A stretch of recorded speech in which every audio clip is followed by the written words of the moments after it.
Hello and welcome to another episode of Video Game Logic. Today's show was recorded on March 6th, 2017. I'm your host, Gaming Psychologist, and with me, as always, the man who should bring me some cleaning supplies. Caffeine Rage. And wait. Is there something I should know about this? I'll explain after the blurb, because on today's show we will of course be discussing the games that we played. Sean Murray talks Hello Labs and the No Man's Sky launch. We'll be discussing the launch of the Nintendo Switch. The GDC Awards happen and we're going to go through them. We'll have our weekly community corner. And Kyle gave us a little review of Civ 6. And as it's now a permanent segment, we're going to have our Steam Discovery Queue for the week. Timestamps will be in the show notes following the respective topics. Hello, Rage. How are you? Good evening. You had some very Shatner-esque pauses there. Yeah, I got distracted. I looked down at my keyboard and I'm like, this thing is covered in dust and something, and I should really clean it. And then I forgot what I was going to call you this week, so I just said you should bring me some cleaning supplies. I'm not going to touch your keyboard with a 10-foot pole because I know it's been around you. I should have went with my little French maid. I'm not falling for that one again. I'm not sure if this is some kind of faceplate or if I can actually pry the keys out to clean it, but I should do that. It's dirty. Yeah, keyboards get very gross very quickly. I hesitate to even think what's in my keyboard because my keyboard's over a decade old. Yeah, probably if I clean it, I'm eradicating its a little micro-civilization that's started growing in that keyboard. Yeah, I've had this keyboard for about 2 years, and I cleaned it once, but that was a long time ago, like at least a year, maybe longer ago, and I didn't take the keys out. I just bought like a little cleaning solution that you could put on the top of it, and it was like a gel. But I actually need to either pry the keys out or if this is some kind of cover, take the cover off. I don't know. It's dirty. Anyways, hi. You dirty, dirty man. I am a dirty, dirty boy. Dirty boy. Well, we already knew that, so yeah, that's not shocking news. Indeed. I think. Yeah, that's a good enough response. So, I debated about whether or not I should talk about this at the beginning of the episode or the end. Give me your thoughts. Should I talk about my new job stuff now or at the end when we talk about what's coming up for us on our channels and stuff? Let's go ahead and do it at the beginning, so if people want to skip it, they could just go to the next timestamp. Okay. Yeah, so I got hired. Yay. Woo. I'm going to be starting I start training in 2 weeks to learn their computer system and go through some basic safety stuff. And also how to go on the paper. Yeah, also how to go on the paper and to fetch the ball and bring it back properly. But anyway, so in about 4 weeks is when I'll officially start this new job, and I'll be rotating out my time at the clinic where I'm at. I can't just leave all of my clients. It's unethical, and someone could, if they wanted to, file a complaint, and I could lose my provisional license for client abandonment. So the next few weeks are going to be spent moving all my old clients and getting started at the new clinic. And then that time is going to be a little weird. The main reason I'm bringing this up, not just because like I'm happy, but also things are going to be a little weird for me for a little while because we're going to be in the transition period. New. Well, weird in not the way that things are usually weird for me. Like normal people weird. Because we're going to have to move. The clinic that I'm going to be working out of is an hour away from my house. And I can make that commute for the short term, but in the long term, there's no way. So we're looking to move mid-summer. We just started the process of finding a realtor and looking for houses and, finding one where the price is right and all that jazz. So things are going to be a little weird for... Yeah, we're good buddies. They do weird stuff on that show, so they hit me up every now and again. Plus, they need to consult you for all those psychological tricks that they use in their game shows. Yeah. I bet that whoever does that makes a whoever, shitload of money. Yeah, whoever designs those has to have a lot of knowledge on psychology. Because there are a lot of really interesting little tricks on the pricing games on the Price is Right. Yeah, but anyways, like I said, the main reason is that things are going to be weird. So my primary focus is going to be the podcast and to make sure that gets done every week. And then secondary is doing recordings with you, Rage, for your channel. And then third is going to be streaming. So if things are going to have to get dropped because I have a crazy week or a weird schedule or some client hiccup and I'm an hour away from home, that's the order things will get dropped in. So we're not going to be activating the B team just yet. Yeah. And, we might have to call you guys in, and we might add a couple extra to the B team. We'll just see how it goes. It's too early to know anything for sure. But I'm going ahead and just starting to prep, like, okay, if this is the worst, this is what it's going to look like. So the next month should be pretty much business as usual. And then sometime in April, maybe May, things might start getting a little bit weird depending on exactly when we move. And when I'm pulling duty at 2 clinics, what that looks like. Because that also could be incredibly exhausting. But I'm hoping that by April, I'll have all of my clients at the university clinic given to other people, and then I can just shift fully into my new job. Plus, you also have to translate all your notes of just the crackpots and the screwballs, and make them actually somewhat professional looking. Nah, they're on their own with that. Actually, they are really. There's a lot of state guidelines you have to meet when doing notes for a clinic like that because the university clinic gets inspected on a regular basis because it's a teaching clinic, so they have to meet an even higher standard than a non-teaching clinic to maintain all their certifications and their accreditation with the various national accrediting agencies. So those are actually probably the nicest notes I'll ever take. No. When I called this guy batshit insane, that's a typo. Yeah. Effing crazy doesn't mean what you think it means. It means fabulously crazy. It's the new street language. Yeah. I got cred, yo. It's what the kids these days say. So yeah, that's like a brief glimpse into what's going to be happening. I'll give more details as I know them, but that's about as far as we've gotten. We've got our housing budget, and we're looking at a couple of realtors. We're going to meet with them soon, probably after Katie gets back from her trip, and start the process of buying a house. Going to get to have an upgrade on the house. It's very exciting. When we got this house, it was very tiny, or it is very tiny, very inexpensive. And now we have some money. We don't have a lot of money, but we have some money. Well, look at it this way. Now you get to look for a house that has something that you could acquire for a studio. Yeah. We're looking at least a 4-bedroom house. Like our minimums is 4-bedroom, 2-bath, because we need at least a shared office. So 1 bedroom for us, 1 bedroom for King, 1 bedroom for an office, and 1 bedroom for that second kid that I still haven't convinced Katie to not have. I'm surprised she hasn't tried to recruit me on talking you into this. Well, we joke about it, and I genuinely don't want a second kid, but it's not so much that I'm unwilling to have a second kid.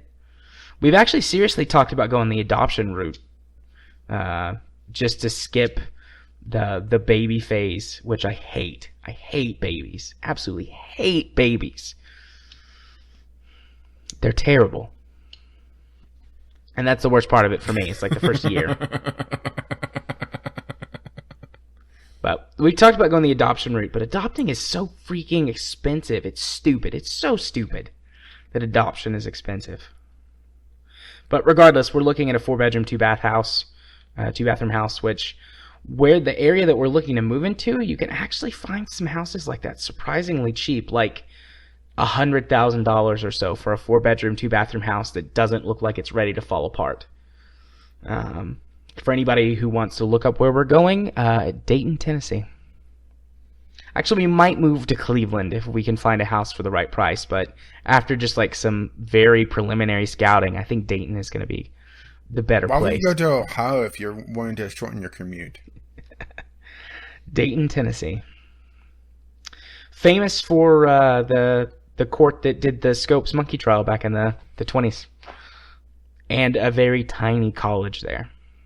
Oh, boy. I was about to say, Dayton, why does that sound so familiar? Yeah. It's actually pretty neat. They recreate the trials every year as like a whole cultural, historical thing. And I've went and watched it. It's fascinating. Yeah, and yeah, right in the heart of the Bible Belt, too. Oh, yeah. Yeah, I would fit right in. Yeah, so that's how things are going for me. I'm pretty happy about it. There's gonna be some stressful times for sure, but it's all good, or mostly good. So enough about me. Let's talk about games. Well, if you really have to, I mean, after all, this is a gaming podcast, at least in theory. Yeah. To steal the line from Total Biscuit, welcome to the Video Game Logic podcast, where we occasionally talk about video games. We're going to get a copyright strike. Nah. Okay, well, I have two games that I played for a very short period of time. For actually very different reasons. And they're, just looking at the screenshots, they look very similar, but they're not. The first one is Infector, or Infector, depending on how you want to pronounce it. Infector. Well, last week I talked about a mobile port and actually really praised it. This is the opposite side of things, where it's a mobile port that's as lazy as fucking possible. And also, it's a very visually busy game, which doesn't really work well on PC. Mm-hmm. Because on a phone, you're able to see the entire screen very easily. You know, there's no flicking, you're looking back and forth to see everything. But on a PC, you have a little bit of peripheral vision going on, at least with a decent sized monitor. So right. You see where I'm coming from with this. So, when you have a lot of visual noise, you're looking all over the place and you're not really paying attention to what you're really doing. And Infector has so much noise and it's very fast paced on top of it. What it is essentially, it reminds me a lot of, well, depending on where you come from, either Osmos or the first level of Spore, which is essentially the same thing, actually. Only difference is a character creator. Yeah, it does look an awful lot like the amoeba stage of Spore, now that you mention it. Yeah, and it's kind of the same basic idea, where you're going around, you're avoiding antibodies, but in Spore they'd be your predators, while trying to, well, at least in the early game. I didn't get very far in it because it's so fast-paced. It doesn't have tooltips, which is just utterly damning. And the thing is, it's also a class-based game, kind of, where the different viruses that you can play as, or microbes, or whatever you want to call it, have very different attributes, but it doesn't tell you what they do. Right. So it's either play a bit as each one, or you can go to the Steam Greenlight page and find out exactly what they do, because it lists them there. Because that is really, really convenient. Seems like a good place to put it. Not. Yeah, it's one of those games that I'm assuming that it does a lot better on mobile, just because of the nature of the game to begin with. It is a very pick up and play for a level or two and then put it down. Yeah. But on PC, those games don't tend to do all that well. It's kind of like why I kind of sort of maybe like Hearthstone a bit as a mobile game, but not really as a PC game. Because I'll pick it up and play a match, or play the Tavern Brawl and then put it down. Yeah. but to me, a PC game has a lot more of a staying power than 10, 15 minutes. It's a half hour, that sort of thing. Right. So that's Vector. It really, really needs a pass for PC quality or PC features. The fact that they don't have tooltips, and there's a lot of things that are just trial and error trying to figure out what the hell they do when they really shouldn't be.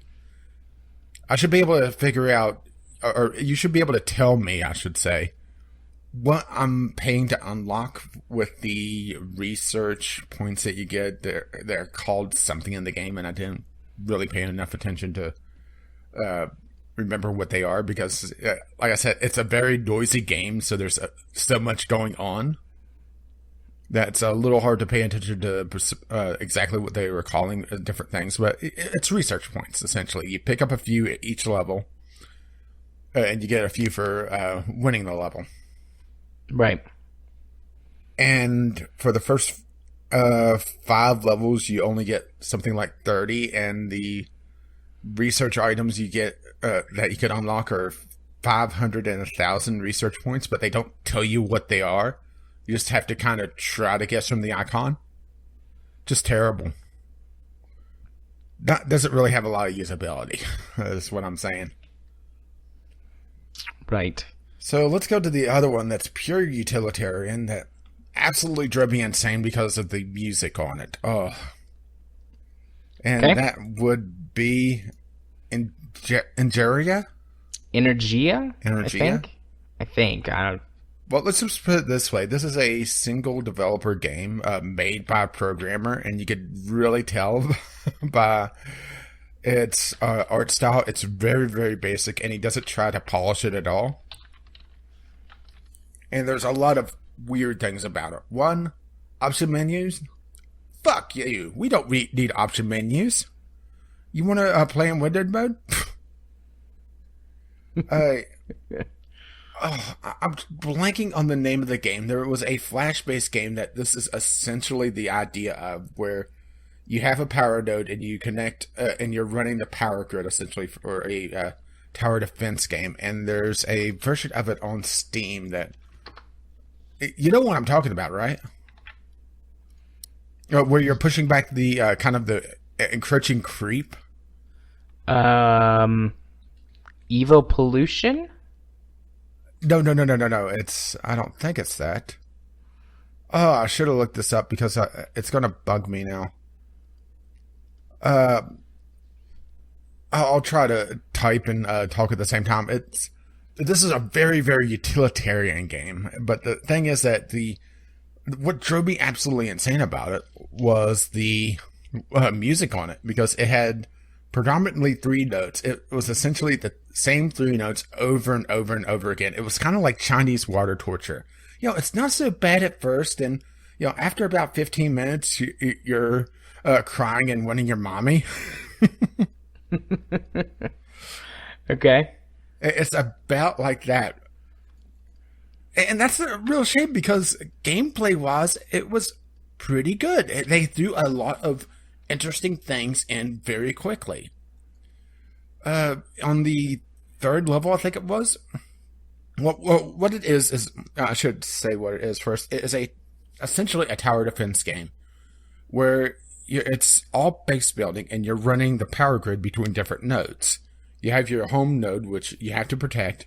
Then you have places that you can put down, essentially power reactors. Mm-hmm. And then you have towers that you can build, with a power node that goes between them to kind of link them together. Right. And you have a limited amount of materials that replenish over time, so you can't just spam buildings. And things have to be linked to your power grid initially to be built, and to be powered. But once they're built, they just have to be powered. So you could lose a node and have your grid segregated, as long as it has a reactor on it. And then the different towers use power at different rates. If you have a tower that's shooting constantly, it's going to drain a reactor that's connected to solely. But if it's connected to your entire grid, it's going to draw from all your reactors.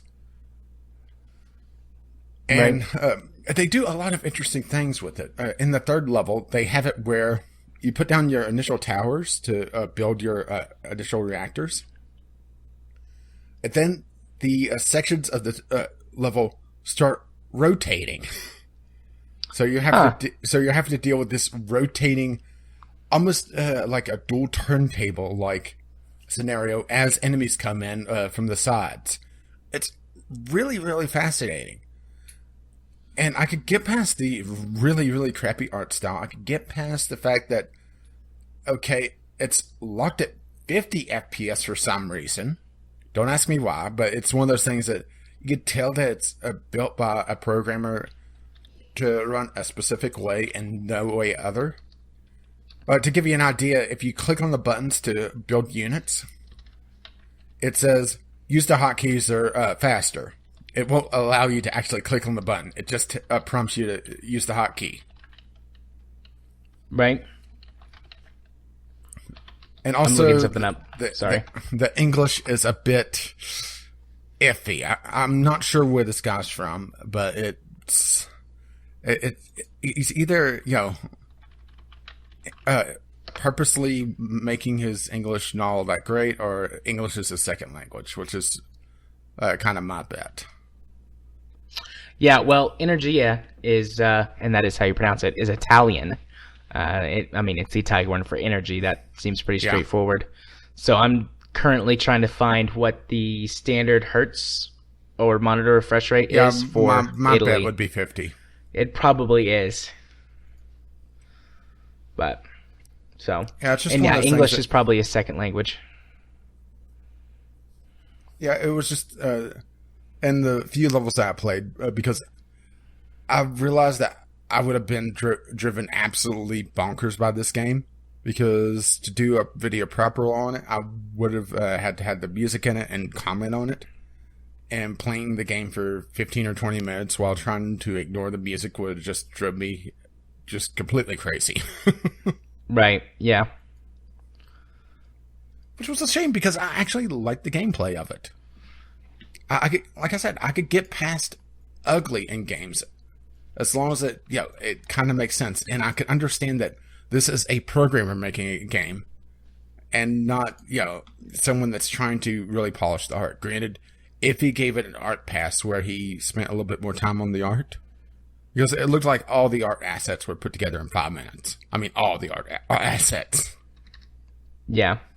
Maybe they were, or maybe why it's so bare bones is he's not an artist. He's a programmer or something. Well, that's the thing. Even if you're not an artist, you can make decent looking icons. I mean, they're triangles, they're circles. You can make them look a little bit better. Right. Hell, the power of drop shadow really helps out making things pop. And that's just a plug-in. Oh, I think I remembered what the name of it was. It was Creeper World. That's what I was thinking of. I've never heard of Creeper World.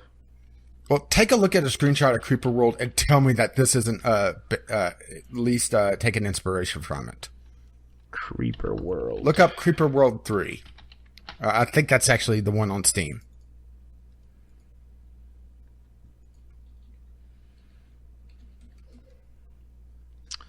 Steam. Creeper World. Yeah, Creeper World 3 Arc Elemental. Yeah, take a look at how the thing is built, where it's a grid connected to a central power core, and you have turrets around you pushing back creep. Yeah. I was sitting here trying to think of it. It's like, damn it, I know it was something world. Creeper World, there you go. This looks This looks like there's a lot of there was 2 versions of it on Flash on, I believe it was on Congregate. I'll put that on my wish list. If it gets cheap enough, I would check it out. Yeah, I do believe it gets pretty cheap whenever it's on sale. But it's one of those games that it looks odd, but there's a lot more going on than what you would think. and energy feels like a shallower version of it. Not to say that's a bad thing, because they do throw a lot of interesting things gameplay wise. It's just I wish he went to Incompetech.com and got a couple music files. Yeah. Well, who knows? He might. Looks like its historical low is on Steam, $1.50. And that was a couple of sales ago, so I mean that's plenty cheap enough for me to check this out. I'd get it for $5. Just it looks neat. Yeah, Creeper World, that is, not Energia. Although Energia looks neat too. That's the thing, is that Energia, it looks like a cheap knockoff, but it does enough different, and they don't really show that it does enough different, because they don't really highlight the fact that, okay, every level they're going to throw something really different at you. Like the second level, they forced you to segregate your power grid, so you're dealing with four different sections of a power grid, and you're trying to build out. Another level, you had to build up and take out this yellow block. You know, the enemy building, or they call it the yellow box, but whatever.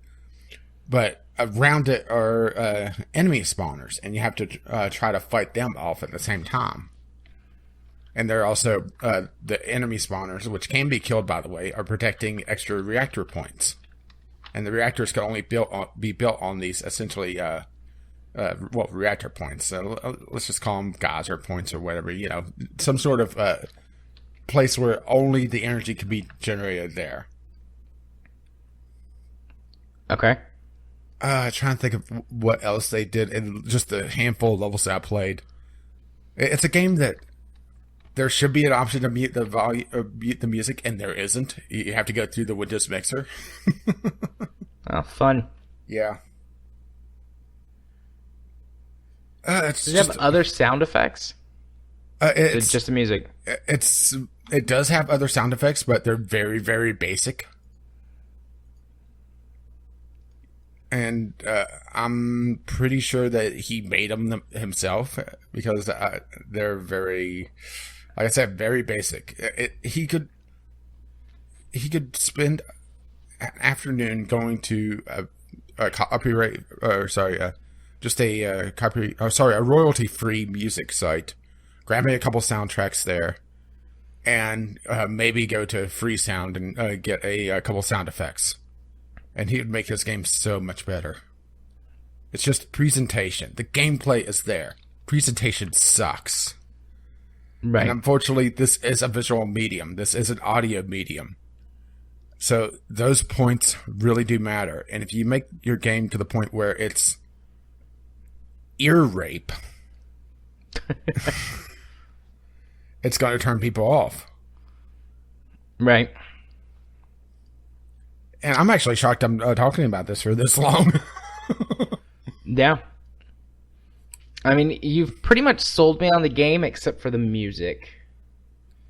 So, I probably will follow it for a little while and see if it gets updated with some changes like that. It's not listed as an early access game. Yeah, so. It's a complete release. But the thing is that part of my problem is the fact that I was going to record this. So, I couldn't just mute the music because that's part of the experience. If you play it, you could easily mute the music, and there goes one of my major complaints about it. Right. So it's one of those things that I'm in a privileged position, and I'm complaining about it because I'm in a privileged position because I'm trying to give the complete experience of a game. Right. I know, how dare I? Yeah, how dare you give a good and full review and criticism of the game. Yeah, I'll follow it for a while and see if the music changes. And I mean, it's super cheap. It's only $2. Yeah, I would say that it's worth picking up if you don't mind muting it and just playing your own music in the background, because it does have some, at least in the, like I said, in the handful of levels I played, it threw a lot of interesting things. And if they could continue doing that throughout the, I think it's supposed to be 50 levels, then it would be well worth $2. Yeah. Cool.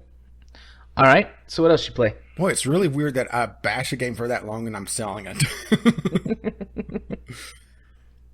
Okay, last game I played, I picked up RoboCraft, or I should say I picked it back up because I played it.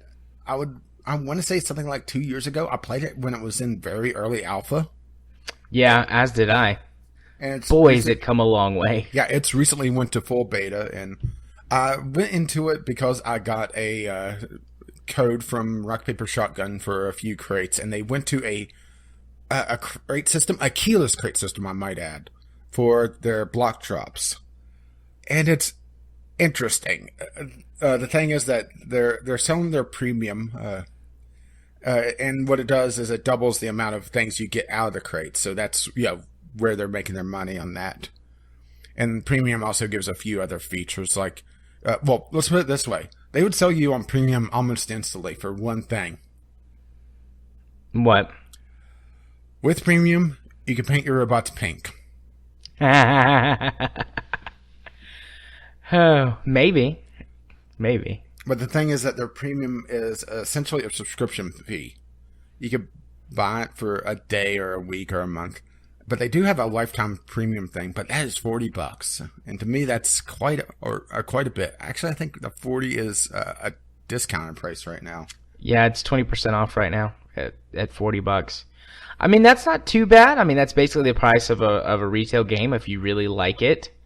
Yeah, well, I should go into what RoboCraft is. RoboCraft is, well, at least how it is now. It used to be very MOBA-esque. And I think the MOBA-esque mode is still there. I've been playing the Battle Arena, though, the 5v5 team deathmatch. First to 25 kills wins. And what's interesting about it is that it's essentially Minecraft vehicle battles where you're building the crafts out of blocks. Squares, triangles, different wheels, that sort of thing. They did take away the different armor levels, which is interesting. It makes it so that you're not constantly rebuilding your crafts, though, which is what I like, because that's kind of what turned me off before. Was you would level up your armor abilities. You had this giant tech tree. As you leveled up your tech and got access to higher level armors, you're essentially rebuying the same blocks and rebuilding your somewhat successful vehicles over and over again, just with higher level blocks. Right. Well, now they have it where all the blocks are a static level. And the only real upgrades I noticed were different weapons had different levels, but also the higher level weapons were a lot larger. So you would have to have a physically larger vehicle to build it and to use it. And I will say that my old flatbed laser tank actually does somewhat well again. Yeah, I downloaded it and intended to play it this weekend, but I didn't get a chance to. But this game is going to be the game we play Friday. Yeah. Yeah, you may want to tweet that out early. I've got a tweet scheduled on TweetDeck. Okay. It'll tweet in the morning. Okay, because there is a build-up time for it, if you pardon the turn of phrase. And I'm not sure of what the new player experience is, because I came in and my old account was level 26. And every time you level up, you get essentially a epic level crate that has a high chance of getting rares and above. And different level crates, you get a different amount of things. But it's always, you get half the crate if you're a free player, and then the other half if you're a paid premium player. Which I could kind of see that, they have to make their money somewhere. And the thing is that they aren't cutting you out of items. You are still able to get everything, from what I could tell. There's nothing that's completely paid, which is actually a bit of a rarity for these games. Even the cosmetics. Let's put it this way. I got a Japanese cosmetic flag in one of my crates. And most other free-to-play games, that would be a paid cosmetic. Yeah, all the flags in, for example, War Thunder are like 500 golden lions, which is like, I think, $3. Yeah, I've gotten a Japanese, I've gotten a Belgium, and I want to say a French flag. I can't recall if it's a French flag for the third one, but I know definitely Belgium. Don't ask me why I got a Belgium flag, or don't ask me why I got a Japanese flag. It's just, luck of the draw. And the thing is that you do get these items very quickly. Every match you get a crate. And depending on your performance in the match, the level of crate you gets upgraded. So if you do absolutely crappy, you get a bronze crate that has, I think, 6 items in it. Free players get 3. Paid players get 6. Silver gets upgraded to 4 and 4. Then gold, I think, has just a higher chance. And it continues progressing to platinum, and then whenever your account levels up, which seems to be the Overwatch style of, it's not level 1 is so much experience, level 2 is more experience, level 3 is more experience. It seems to be very consistent on the level ups, at least what I've played so far. You get the epic level crate that has the high chance of getting rares and above. And you do get these things very quickly. And you're able to take the items that you don't want, or your spares, and reforge them into essentially currency to buy whatever you want. So there is a quick way to get at least the very basic items. Nice. Just like I said, I'm not sure what the new player experience is. I haven't tried that yet. I may start over, because I was pretty low level, maybe 5 or 6. So I might just start over, and then I can report on that next week. Yeah, it does look like, well, if you play the tutorial, you also get one of the high-level crates as a reward. It does look like the tutorial gives you the robot that you build in it, and it's a walking mech. Yeah. And that is one thing I really like, is that there's a lot of different locomotions in this game. There's full-blown airplanes, there's blimps, there's hover blades, there's walking mechs, there's tank treads, there's wheels, and they all have their advantages and disadvantages. Yeah, I think all there was when I played was you could build planes, there were wheels and treads, and I think that was it. Well, when I stopped playing, they added the mech legs. They had just started adding them, and there's 2 different varieties right now, and that's not including the levels, because as you level up the items, like I said, they get bigger. So the low-level mech legs are these little scrawny things, and you have the epic level legs that look like they belong in Mech Warrior. Nice. It is kind of funny, though, because it seems like the mechs run a lot faster than what the legs are intended to, so they're kind of just almost running in place.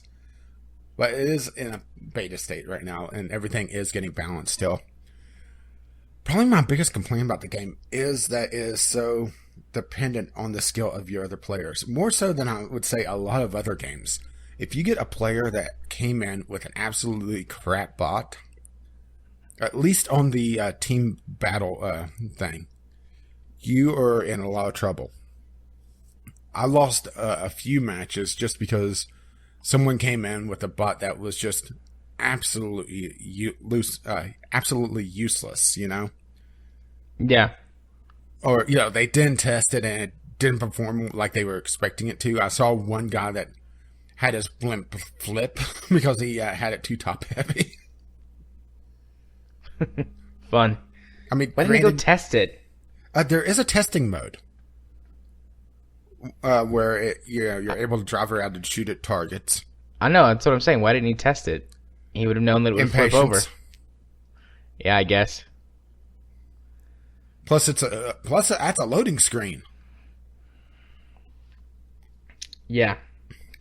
Or maybe he, was tweaking the design and tweaked it a little too far. I don't know. I will say that it looks like building flyers is very difficult. You need a certain set of parts, but it shouldn't be that hard to get the parts. But it's also the thing that if you're building an airplane, if your wing gets shot off, you're dead. Yeah. Oh, they did add one other thing that is interesting, is that there's a region mechanic. That kind of makes the healers that used to be really important in the game, at least in the basic 5v5 deathmatch, a lot less useful. if you don't take damage for 10 seconds, you start regenerating health. Oh, regen. I thought you said region, as in like region of the world or whatever. No, regen as in regeneration. Okay, I got you. So that makes a lot more sense. Well, I'm sure that there's a region mechanic as well. You know, you don't want someone in Asia playing someone in the U.S. I mean, the pings would be terrible. Yeah. Indeed. But it does make it so that if you have a little fast guy and you're able to escape, and it does seem like the bots are a lot more robust than they used to be. But then again, that may be just the leveling out of armor. Yeah. Then if you're able to hide for 10 seconds, you regen your bot pretty quickly. I would say within 5 seconds, you could get your entire health back, which as your health replenishes, the blocks that were shot off regenerate. Hence, regen, not region. Right. So there is an element of... it makes it so that hit and run tactics are a lot more useful than they were in the early alpha when I played. Because if you tried that in the early alpha when I originally played, you lose a wheel, you're dead. Yeah. You may be able to limp away for a bit, but, it severely limits your usefulness. But now if you limp away and able to hide behind a building or something, you're able to get that wheel back after 10 seconds and motor on. Yeah.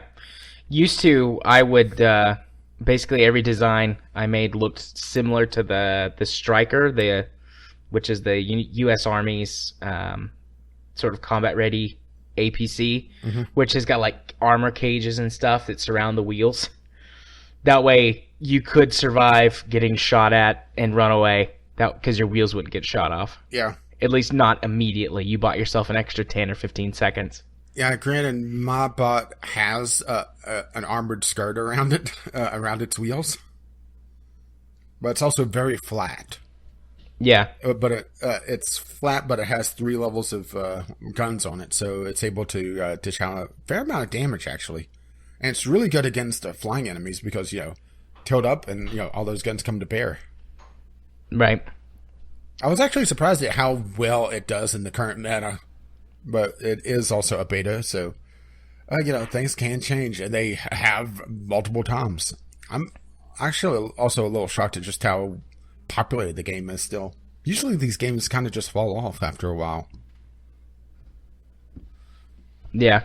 And last time I checked, there was something like 5,000 players, which is absolutely massive for a little... I'm not sure if you'd call this indie, but, a lesser-known multiplayer game. Because I don't think RoboCraft is really on the lips of a lot of people. Yeah. I'll be sure to play it this week, 1, to get ready for streaming it on Friday, and 2, because, it's changed a lot, and it looks way better than let's put it this was way. back in the day. When I got the code, I thought, I'll look at it. Maybe it's changed a little. And it's like, holy shit, this has changed a lot. Yeah. I was shocked at just how much it changed. I knew they added the crate system, which I was dubious about, which... I still am, just because I don't know if those 4 locked slots, if there's a higher chance that they generate epics or something. I will say that I have gotten a lot of good items in my free slots, though. So if it is weighted towards the locked slots having the good items, I haven't noticed it yet. But it's also still a fairly small sample size. Yeah. But they've also changed it so much that a lot of the old videos that you see online are essentially useless. Yeah. You need videos that were made in like the last month to be even relevant. Yeah. A lot of games are that way, actually. Not to get too tangential, but a lot of games, particularly in the kind of early access and I would say this is gaming generation, that's a thing for a lot of games. Yeah, but nothing I've seen even remotely close to this. I mean, this has completely changed its playstyle at least 3 times that I could think of. Yeah. I mean, you may be right there, but that is certainly something that comes up for a lot of games. Originally, it was almost pure capture point. Then they added the towers that you had to shoot the crystals off of, which I'm not sure if it's still there or not. I've been playing the other game mode because I was still, I'm at the point where I'm trying to get extra parts to build a good second craft. Maybe a sniper, I don't know. I'm going to see what weapons I get first. Because that's what really is going to be the limiting factor, is what weapons you get and what extra blocks you get to reforge into weapons. Yeah. So I was trying to build up my weapon count, and it seems like the basic mode is the faster one because it's only, I want to say 10 minutes. I know it has a timer on it because, but only one match I've had actually went to the timer, and that was because they had 2 of the 5 on the enemy team disconnect. So the enemy tried hit and run tactics, which is very smart. I don't blame him for that. But yeah. One of them was a flyer, and he would just get shot down repeatedly.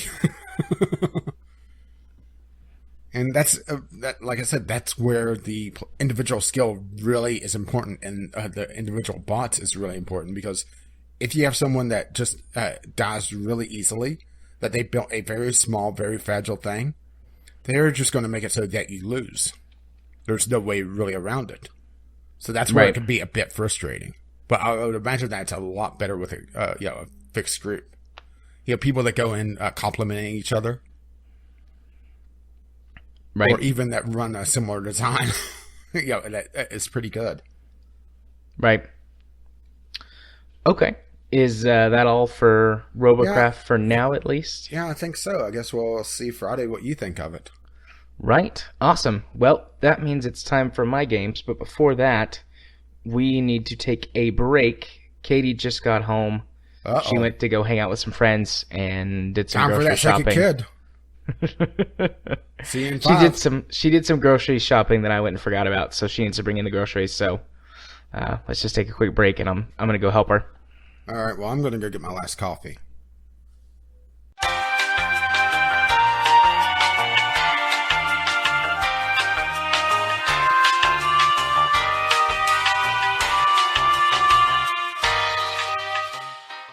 And we are back from Breakland. To you, dear listener, 10 seconds of elevator music pass. To us, it was a half an hour. Is that right? I don't think it was that long. 47 to 115. Almost a half an hour. Granted, I've been sitting here listening to Viking death metal. Katie's making crying faces at me because I'm slightly complaining. But it's all good. We started a half an hour early, so it all just evens out, I guess. Yeah, 10:30 is the deal, 11. Yeah, so it would seem. Anyways, so now it's on to my games for this week. I have 3, although it won't take very long to go through them. First up is Kerbal Space Program. Talked about it last week, and not too much to add to it this week, aside from I've gotten a little bit farther. I've landed Kerbals on Mun and Minmus, and am sending missions to Duna, always the first target after Kerbin. So far none of my skills have atrophied. I still haven't put together a space station. I feel like the tech tree has been reorganized a little bit. I could be misremembering, but I feel like it's taken me longer to get to the space station parts than it used to. So I'm getting ready to put my first station together, but that's a pretty decent chunk of time to do that. And just like I said, with all the stuff going on this past week, I haven't really had a chance to sit down and just play. So I've been putting that off. So other than that, I sat down with my kid and showed him KSP. Now that he's a little bit older than the last time I tried to show it to him last year. And I mean, he's not like, this story is not, wow, my kid can play Kerbal Space Program like a grown-up. He calls it the Rocket game. And well, he's not wrong. No, he's not wrong. And his favorite thing to do in the rocket game is to crash rockets into the ocean. And you say that he's not playing it like a grown-up? Fair enough. But yeah, he'll sit down and he'll watch me play, and I'll tell him, like, okay, we're going to make a rocket that can do this. And this is our mission. We're going to orbit, going to the Mun, whatever. He's like, okay. And so I'll talk through everything that we're doing. I'll tell him, like, we're putting on this part, and this is what it does. And this part, and this is what it does.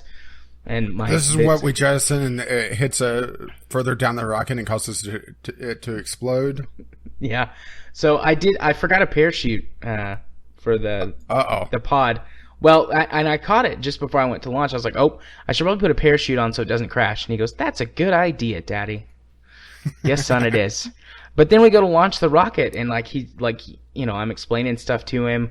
Like hopefully he absorbs some of it, and it's not all just wasted breath, because, some of the stuff is a little complex for a 3-year-old. But, well, if the pointy end points to the ground, you're not going to space today.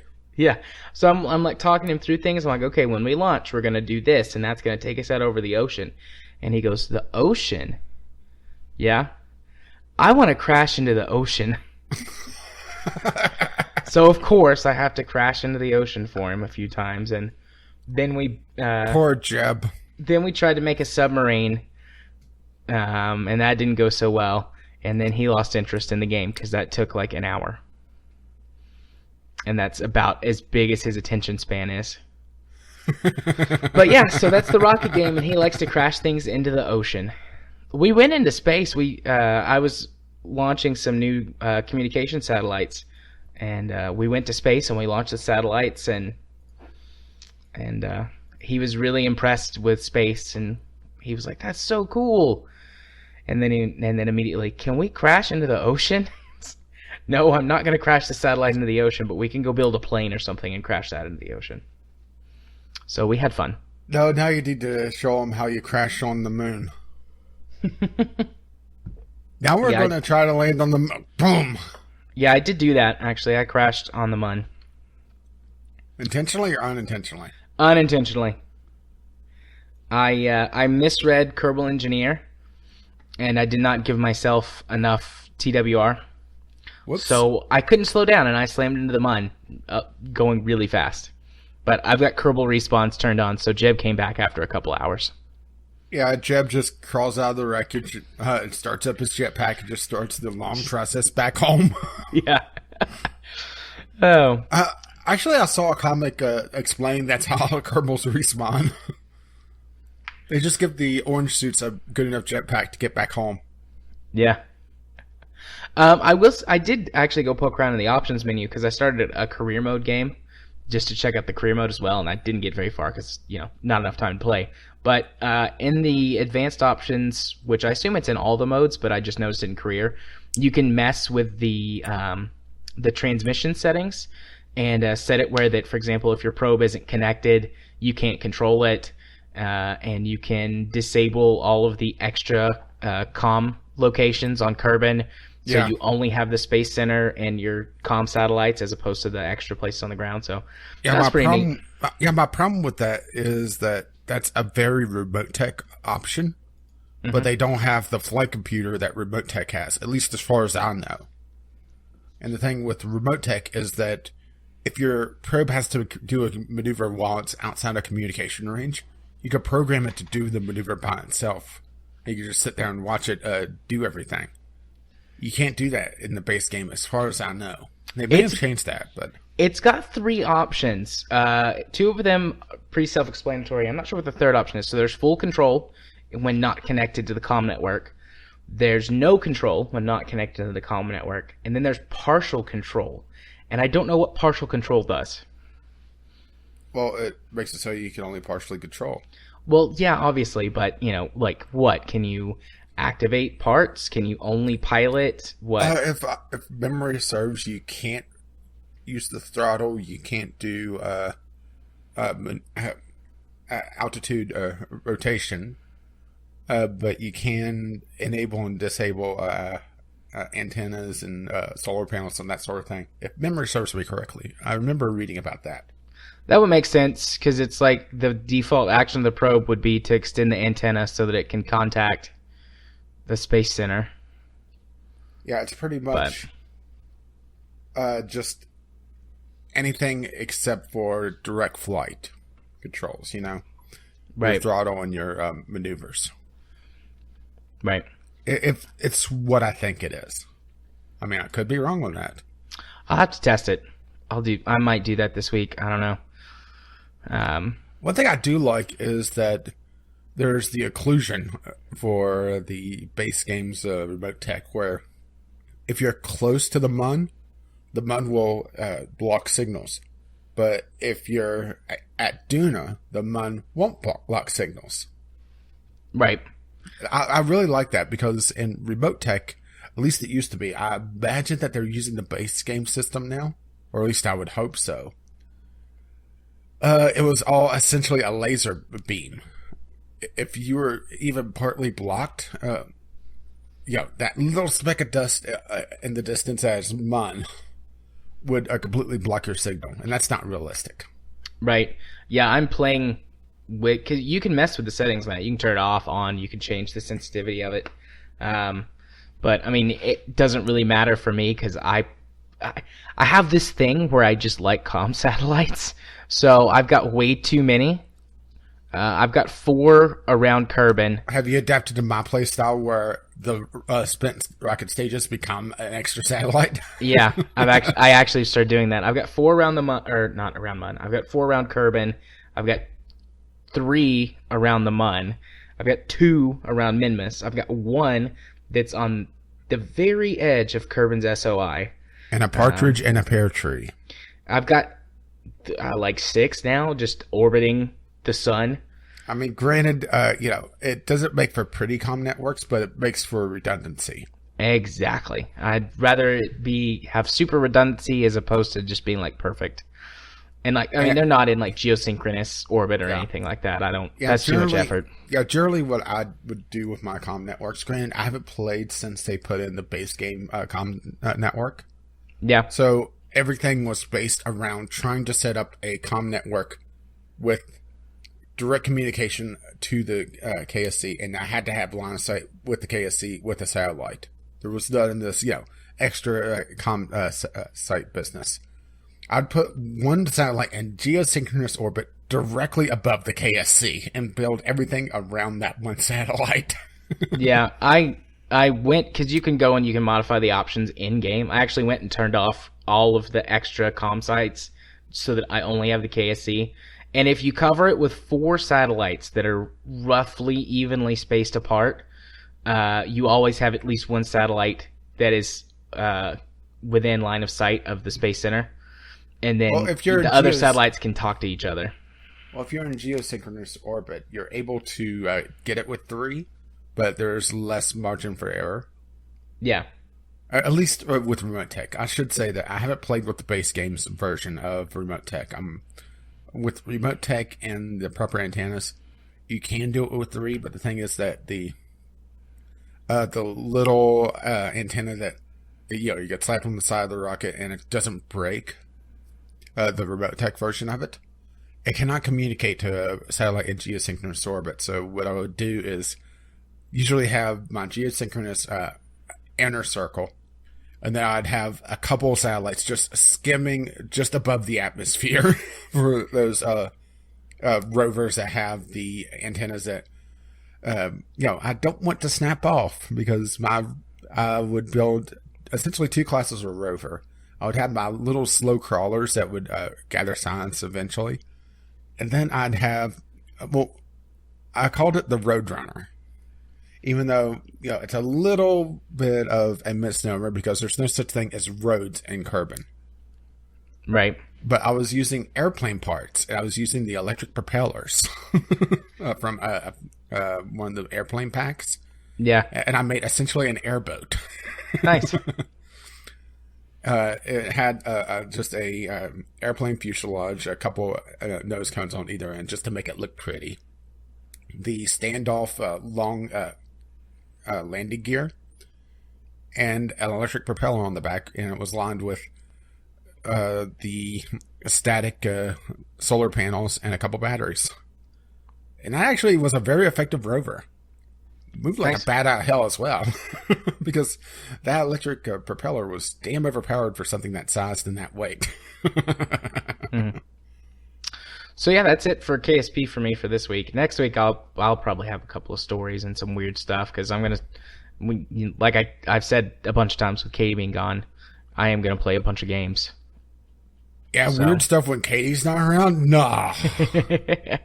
So the next game on my list is Super Tank Rumble. This is a little mobile game that you build your own tank, a la like, parts that connect, and you can do silly stuff with it. You can try and build serious tank designs and stuff like that. It's free to play. It's not got too terrible of a business model. You unlock everything based on experience that you get from playing the campaign missions, which I'm not sure how many there are. I've only done like 4 or 5 of the campaign missions. And then you get experience for doing multiplayer battles, regardless of whether you win or lose. And that's how you unlock the parts. You can purchase the part packs, which contain the different levels of parts for money if you want to get them all at once.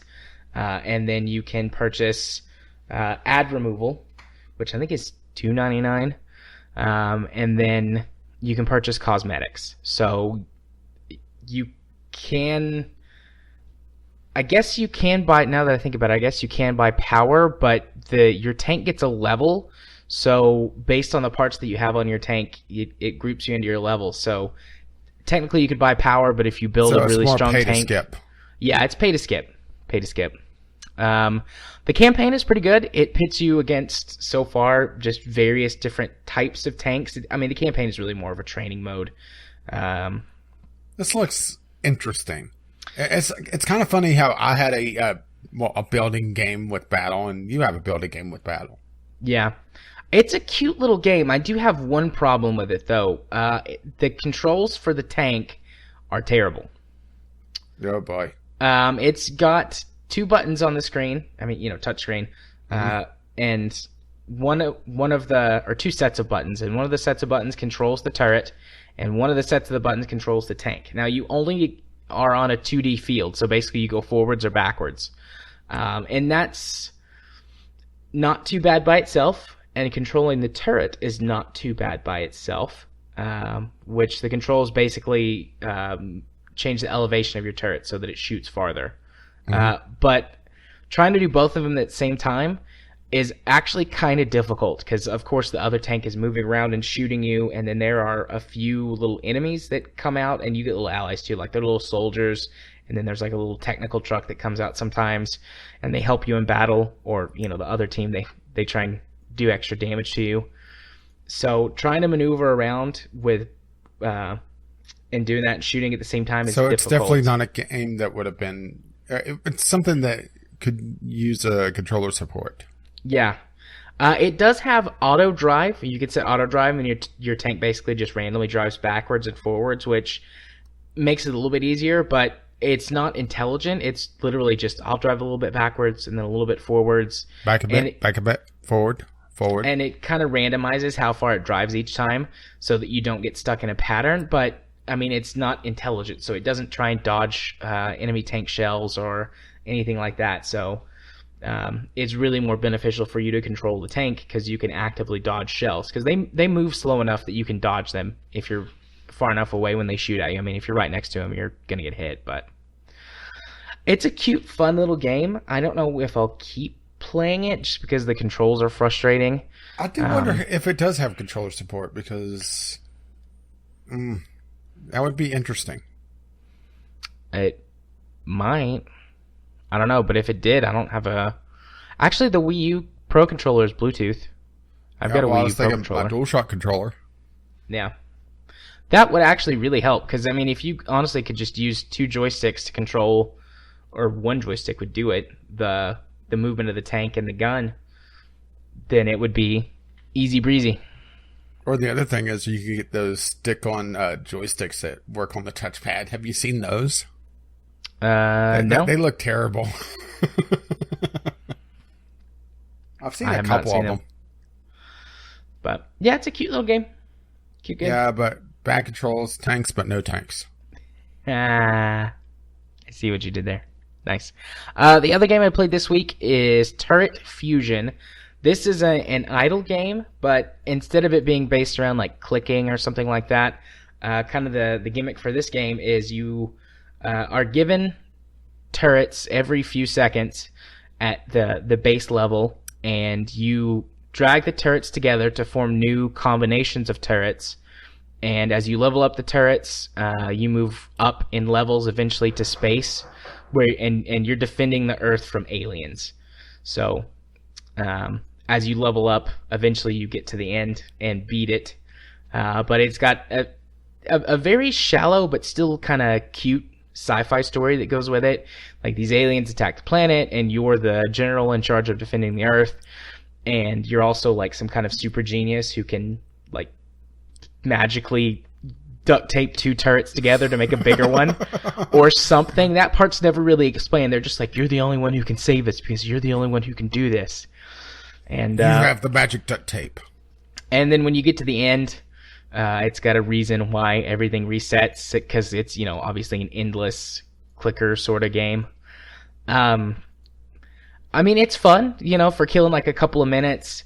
The art style actually is pretty neat, given what type of game this is. And the music's not too bad. Unfortunately, it is one song on an infinite loop, and it gets old after a while, but it lasted me for probably like 30 minutes before I had to turn the music down real low.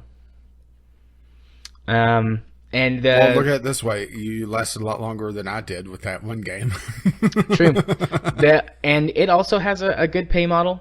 It's got the pay to remove ads. Again, I think this one's only like $1 or maybe $1.99. And then you can buy premium currency, which is just coins. And the coins allow you to unlock stuff, most of which you can either get. Again, it's another pay-to-skip thing. Like, you can collect the materials in-game to upgrade. Yeah, which for this I don't really understand, because the entire point is to spend time with this game. Right. And like I said, all the upgrades... Maybe it's just that, I don't get these games. Yeah. I've tried a few of them. I've actually gotten review code for a few technically idle or clicker games on PC, which... an idle/clicker game on PC makes absolutely no sense. Yeah. So maybe that's it. I'm just looking at this as a PC gamer. It's like, why would you be playing this? Right. Yeah, I mean, basically, whenever I open it on my phone, it's like, okay, I've got 2 minutes in between this session and then my next session. I'm going to go to the bathroom. I'll open Turret Fusion.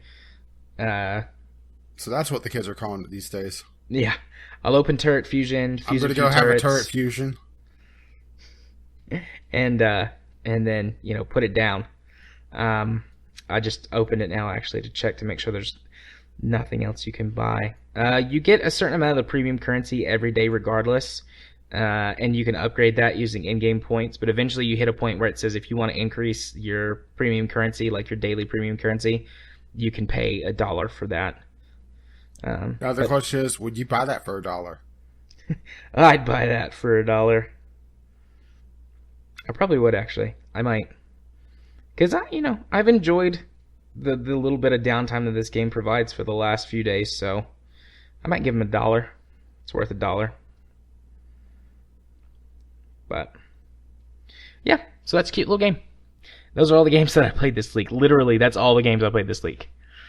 I think I might have opened The Sims 3 for a few minutes and then just closed it because I went, I don't have time to get sucked into this right now.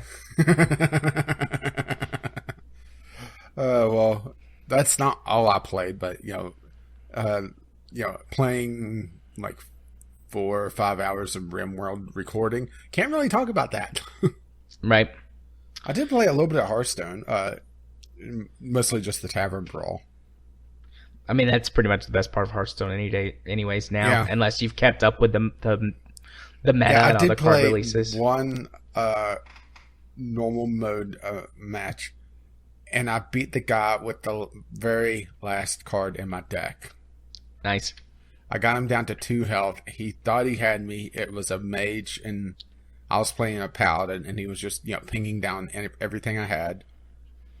Got him down to 2 health. Last card I drew was a Avenging Wrath, 3 damage.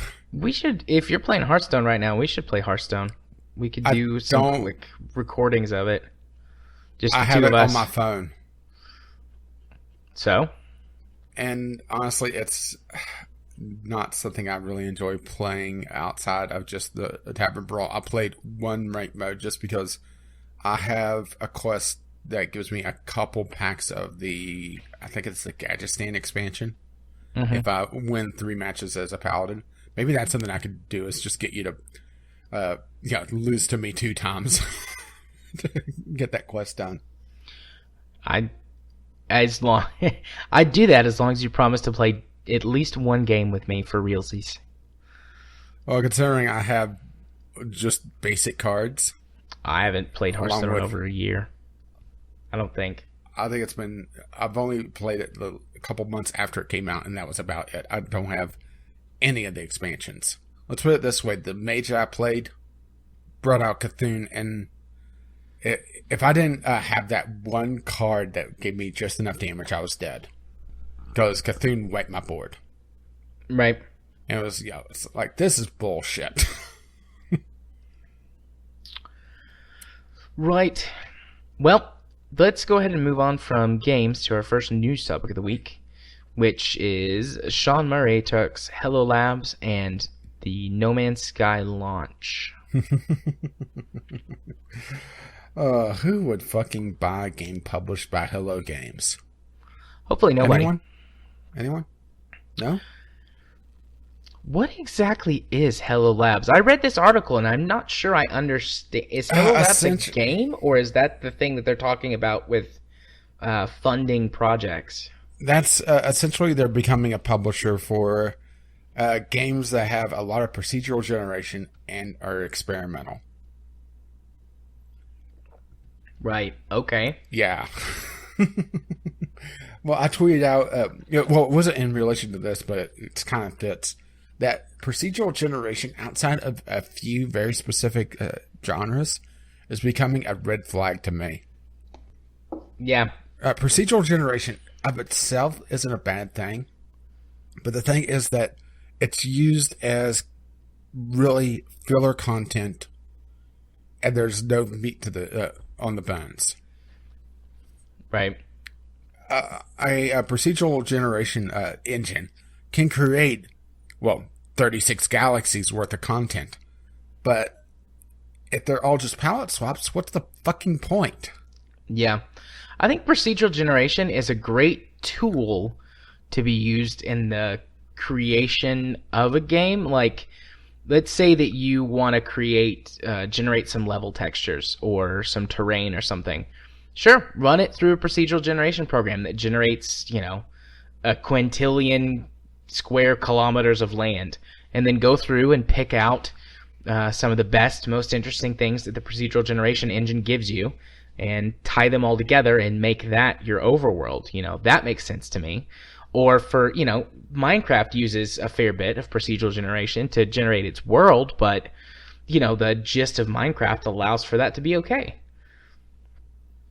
Well, the thing is that Minecraft isn't exactly a good look at procedural generation because it's all about building in that world. Yeah. The world isn't the content. The world is the palette. Yeah. That's a fair point.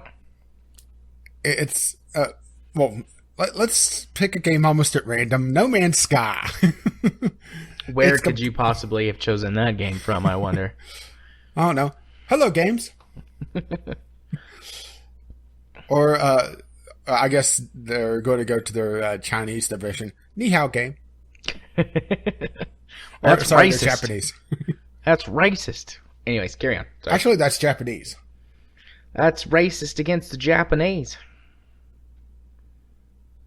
No, I don't think it is. Just saying the same thing in their language.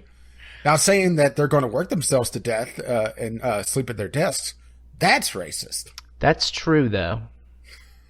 That happens. There's a specific psychological term that covers that. There's a Japanese term that covers that. Anyways, back on topic. Aw.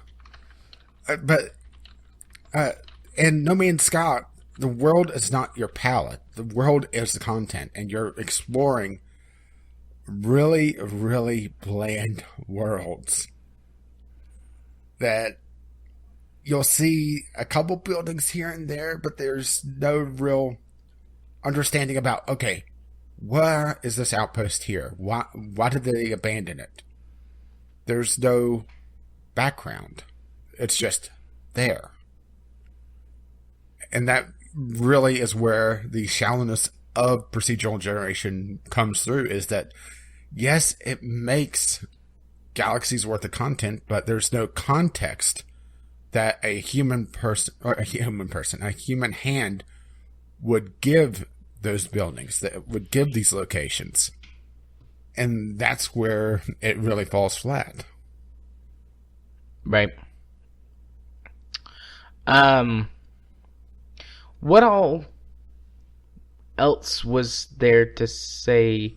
Well, a lot of this article, a lot of people have talked about, is how Sean Murray says that he was basically caught by surprise about the number of players that were playing or trying to play No Man's Sky at launch. I don't believe that. I think that I genuinely believe he was surprised that it was that many, but I don't believe that he thinks, or that he was being honest when he said, yeah, I thought it was going to be like 3,000 or 15,000. No, they were expecting 15,000 at launch. Right. I can't, because Sony should have given them pre-order numbers to give them a rough estimate of what they expect. If they didn't get pre-order numbers, then yes, I couldn't understand that. But just looking at the internet buzz, yes, I realize that people talking about a game doesn't mean that they're buying the game. But just how absolutely absurd the levels of hype was around this game before launch. And they expect 15,000? Really? Yeah. Yeah, I don't believe for a second that that's actually how many they think. Or maybe they were expecting 15,000 to stick around. Yeah, that might have made a little more sense. But, I mean, in his quote, he says that Sony told them to expect, or AAA numbers, to estimate something, befitting a AAA product. And most AAA games launch, multiplayer AAA games launch at 50 to 60,000. Some of them more, some of them a little bit less, but that's kind of the average that we've seen over the last year. Even that would have been nowhere near enough. No, but I'm sure Steam alone was what, $250,000? It was a quarter or $500,000. One of them was a quarter, and the other one was $500,000. It was just absurd numbers. Yeah, but yeah, if they set up for 50,000, and got hit by $250,000, okay, that's more understandable than setting up for 15,000. Yeah. So. Just, but then again, to be fair, how much data does the multiplayer component of No Man's Sky need? Oh, wait. It needs none, because there is no multiplayer component. It's leaderboards. Yeah, I love how he's still focused on that in this article. Like, yeah, there was a billion something. It's in here somewhere. I'm not going to go look for it because it's not worth my time. But he was like, yeah, there were like 1 billion unique discoveries on day one. It's like nobody cared about that. Everyone cared that it was broken. And it was shallow. The features list, the missing features list was longer than the features list. Yeah. So they might be able to save their reputation if they do some major change. Either do some major changes to show that, like, hey, these people didn't know what they were doing, new leadership, please give us another chance. Or, they release several games over the next few years that are all functional and at least closer to what was promised. I mean, And if they jettison Sean Murray out of an airlock. Yeah. Instant forgiveness if they jettison Sean Murray out of an airlock. But, yeah. I mean, there's not a lot to say about it, I don't think. Yeah, it's beyond that.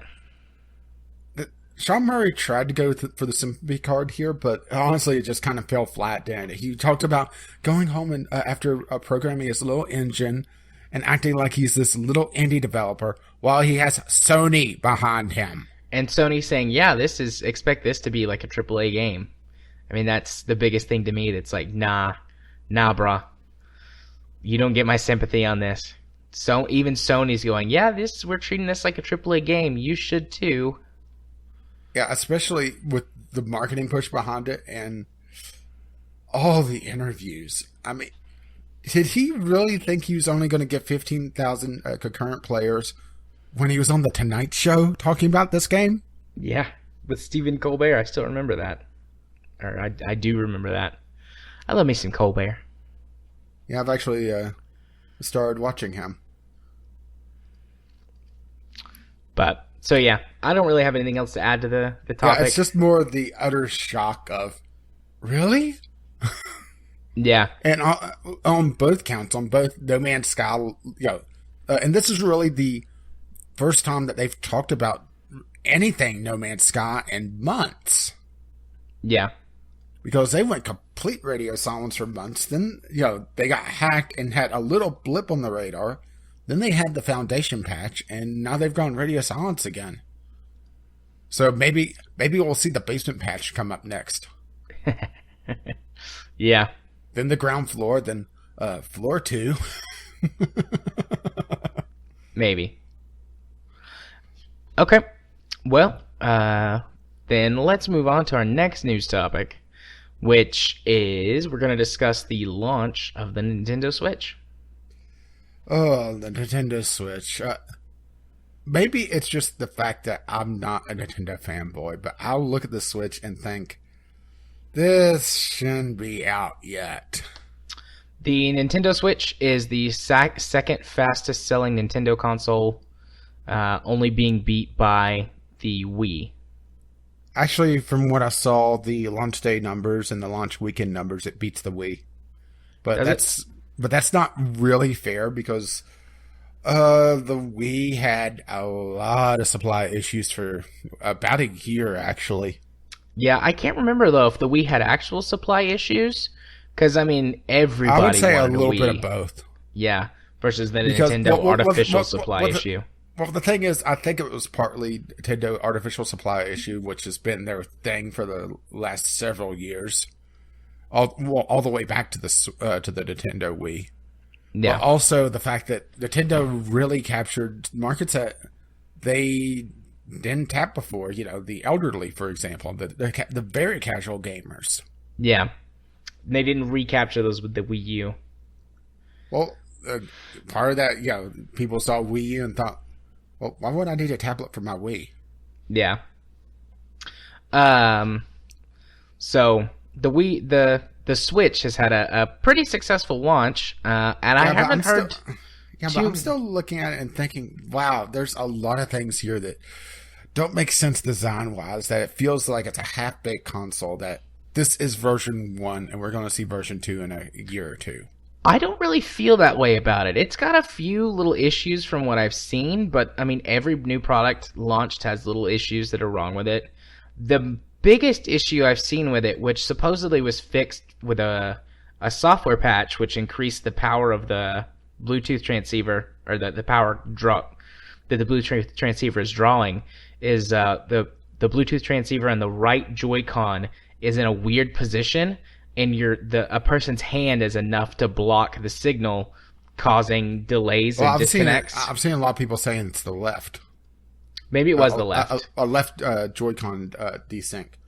Actually, the most damning thing I would say, well, beyond that, which can be fixed by a software update, is the fact that the dock scratches the screen. I see where that's frustrating and why that frustrates people, but I'm someone who doesn't care about that sort of thing. So, like, from my own personal thing, I'm going, yeah, I don't really care about that. But I do recognize that is an issue for a lot of people, so I'm not, dismissing it. Just personally, it doesn't really bother me that much. Well, it's a combination between the dock being designed where there's these plastic rails that run on the screen, and the fact that the screen is plastic and not a glass screen like a smartphone is. Mm-hmm. So you don't have that Gorilla Glass on that's really scratch resistant.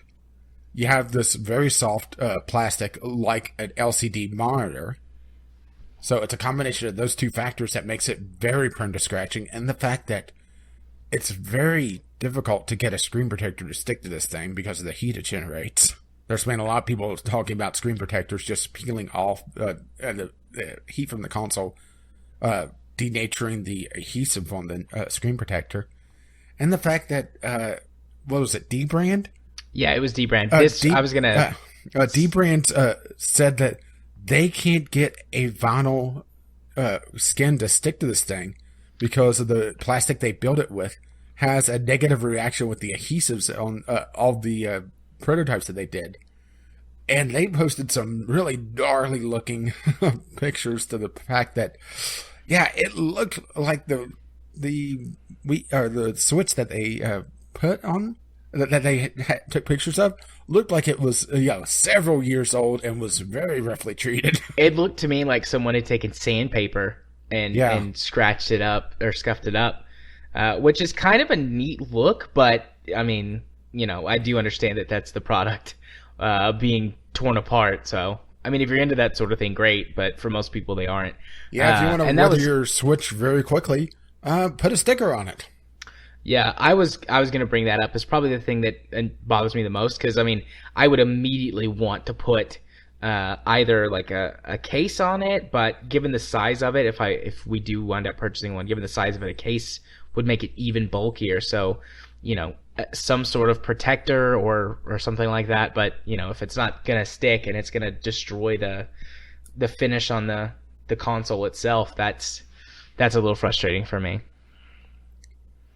But I hadn't seen where people were saying they couldn't get screen protectors to stick to it. Yeah, I've seen a few reports of just the heat of the console causes some screen protectors. There's other ones that have been working, but well, that's the thing is that the negative voices greatly outcry the ones that don't say anything.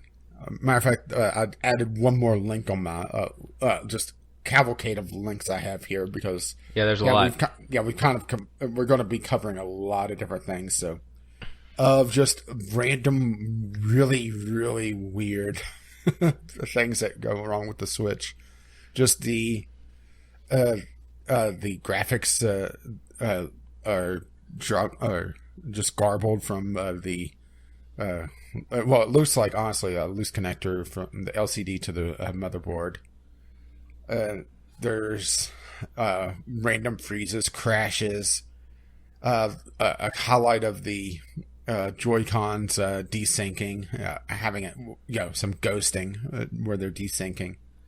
But I am willing to just look past all those because that is,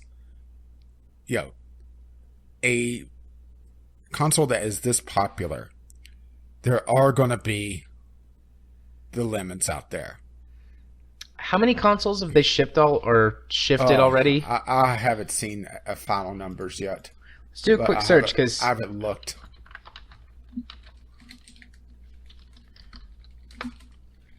Google might be able to tell us. I'm looking for absolute numbers and not saying, well, I sold the Nintendo Wii. Because honestly, that doesn't really tell me anything. Yeah. Only thing we know right now is that the Wii sold 600,000 units during its first 8 days. So more than that. According to this... Oh, wait, no, that's just the UK. Never mind.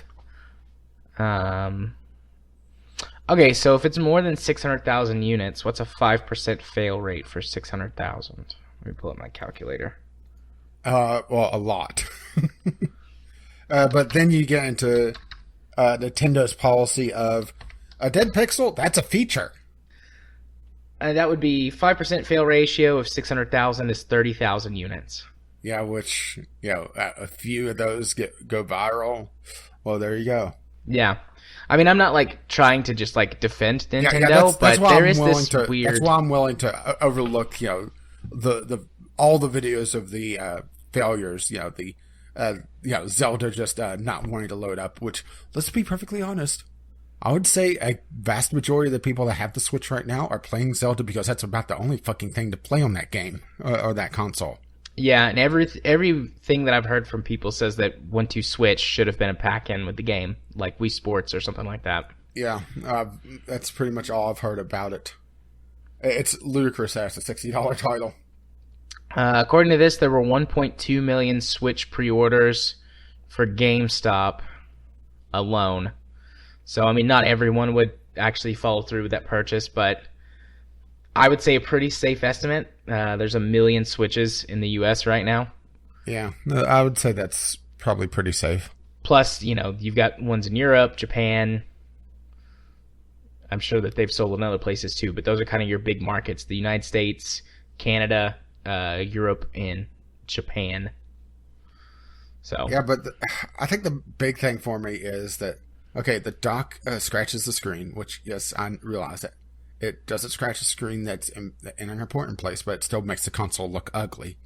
The fact that the screen is so easy to scratch, and that you can't protect the screen with a vinyl coating because the console gets destroyed in the process.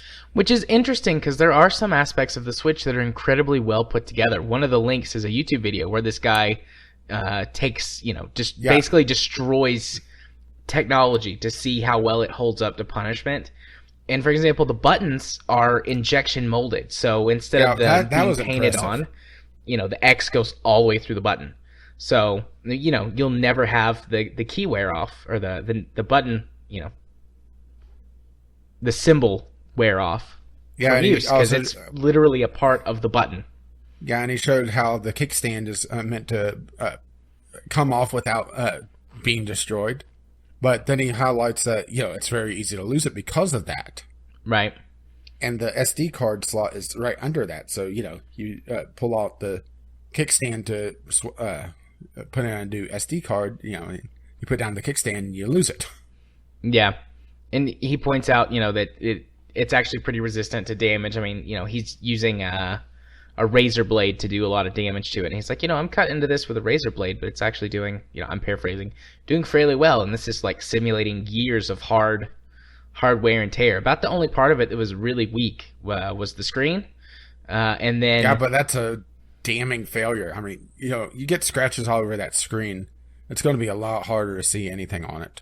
Yeah. And yes, I realize that this isn't just a mobile console. This is a home console as well. But still, just having that screen just tore up, it looks so ugly. And the fact that the dock does it. Everything that I'm hearing from reviews, reviews that I trust, like Laura K. Buzz from over at Let's Play Video Games and Jim Sterling and a couple others, are basically saying, look, yes, this is a home console and it can be used as such. It's way better as a handheld. So, yeah, which then you get into weird things like the placement of the charging port. You cannot charge the console and use it in the tabletop mode at the same time because of the placement of the charging port. Right. Which honestly, if I was to get this as a mobile console, first thing I would do is get a power bank that is able to charge it, because the lifespan on the battery, if you're playing Zelda, is 2.5 hours. Yeah, I was going to say about 2.5 hours, which that's a little less than what we guesstimated, but that's pretty close to what we guesstimated. So I'm feeling pretty proud about that. But yeah. Well, that's on the low end of their scale, and they're saying games that aren't as demanding will get up to 6 hours. But honestly, right now, the only thing people are really playing on this console is Zelda. Yeah. And the fact that, something else that is just utterly damning, which can be fixed in software, but the fact that it launched it like this is just beyond stupid for a mobile console, is the fact that the save data is on the console and it cannot be transferred off. Yeah. Which Nintendo is always around 5 years behind all the other major console makers on a lot of features, and this is one of them. A long time ago, that was true. Your data on all consoles was tied to the console itself. With Xbox, they had removable hard drives, so you could take the hard drive out and put it in another machine, but all of your data is still hard-coded to the old machine, and you had to go through this really long process to transfer everything to a new box. But now, Xbox and PlayStation both allow you to store save data in the cloud so that you can easily transfer it to another machine. So, Nintendo, behind the times again. Yeah, but it's mind-bogglingly stupid, because it's not like they didn't put removable media into this. the fact that you have an SD card slot, which is encrypted, by the way, into the device, but you can't move save data onto it? Why?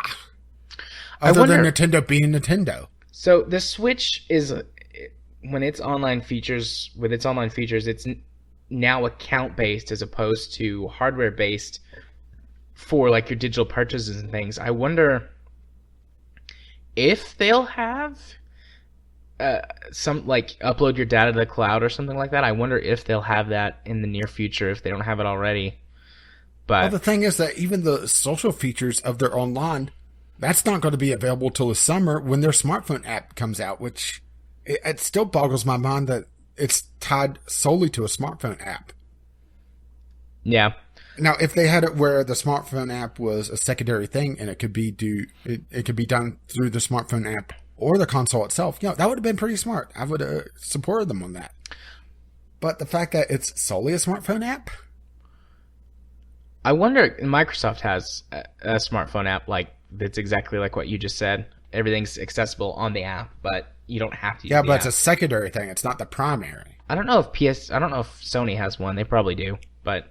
Anyways, I wonder. It just seems weird. Let's talk about that for a minute.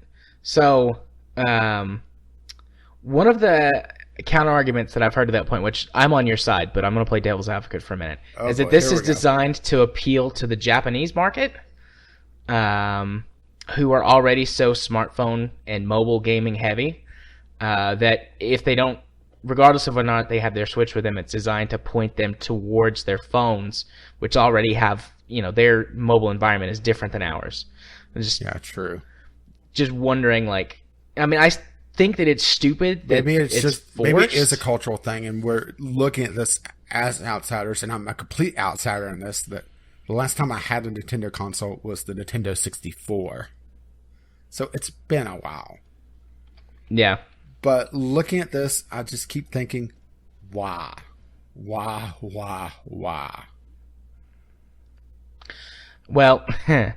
also, this is just me thinking. I haven't seen this anywhere, but I wonder. I mean, whenever I play Nintendo games, I'm not interested in playing with other people unless they're sitting in the room with me, and I never use the social features. You have to anyway. have your millennial rooftop party. Yeah, we'll go sit up on the roof and try and hang on to the shingles and play at the same time. But anyways, I wonder. I don't know. I just wouldn't use it. I don't use their online features now that are built into stuff because I don't care. Well, the thing is that they're trying to do more online gaming. I mean, look at Splatoon. That was a big hit for them. Yeah, that's a good point. I don't know. And Mario Kart, that has online racing, doesn't it? Yeah, it does, but I never do it.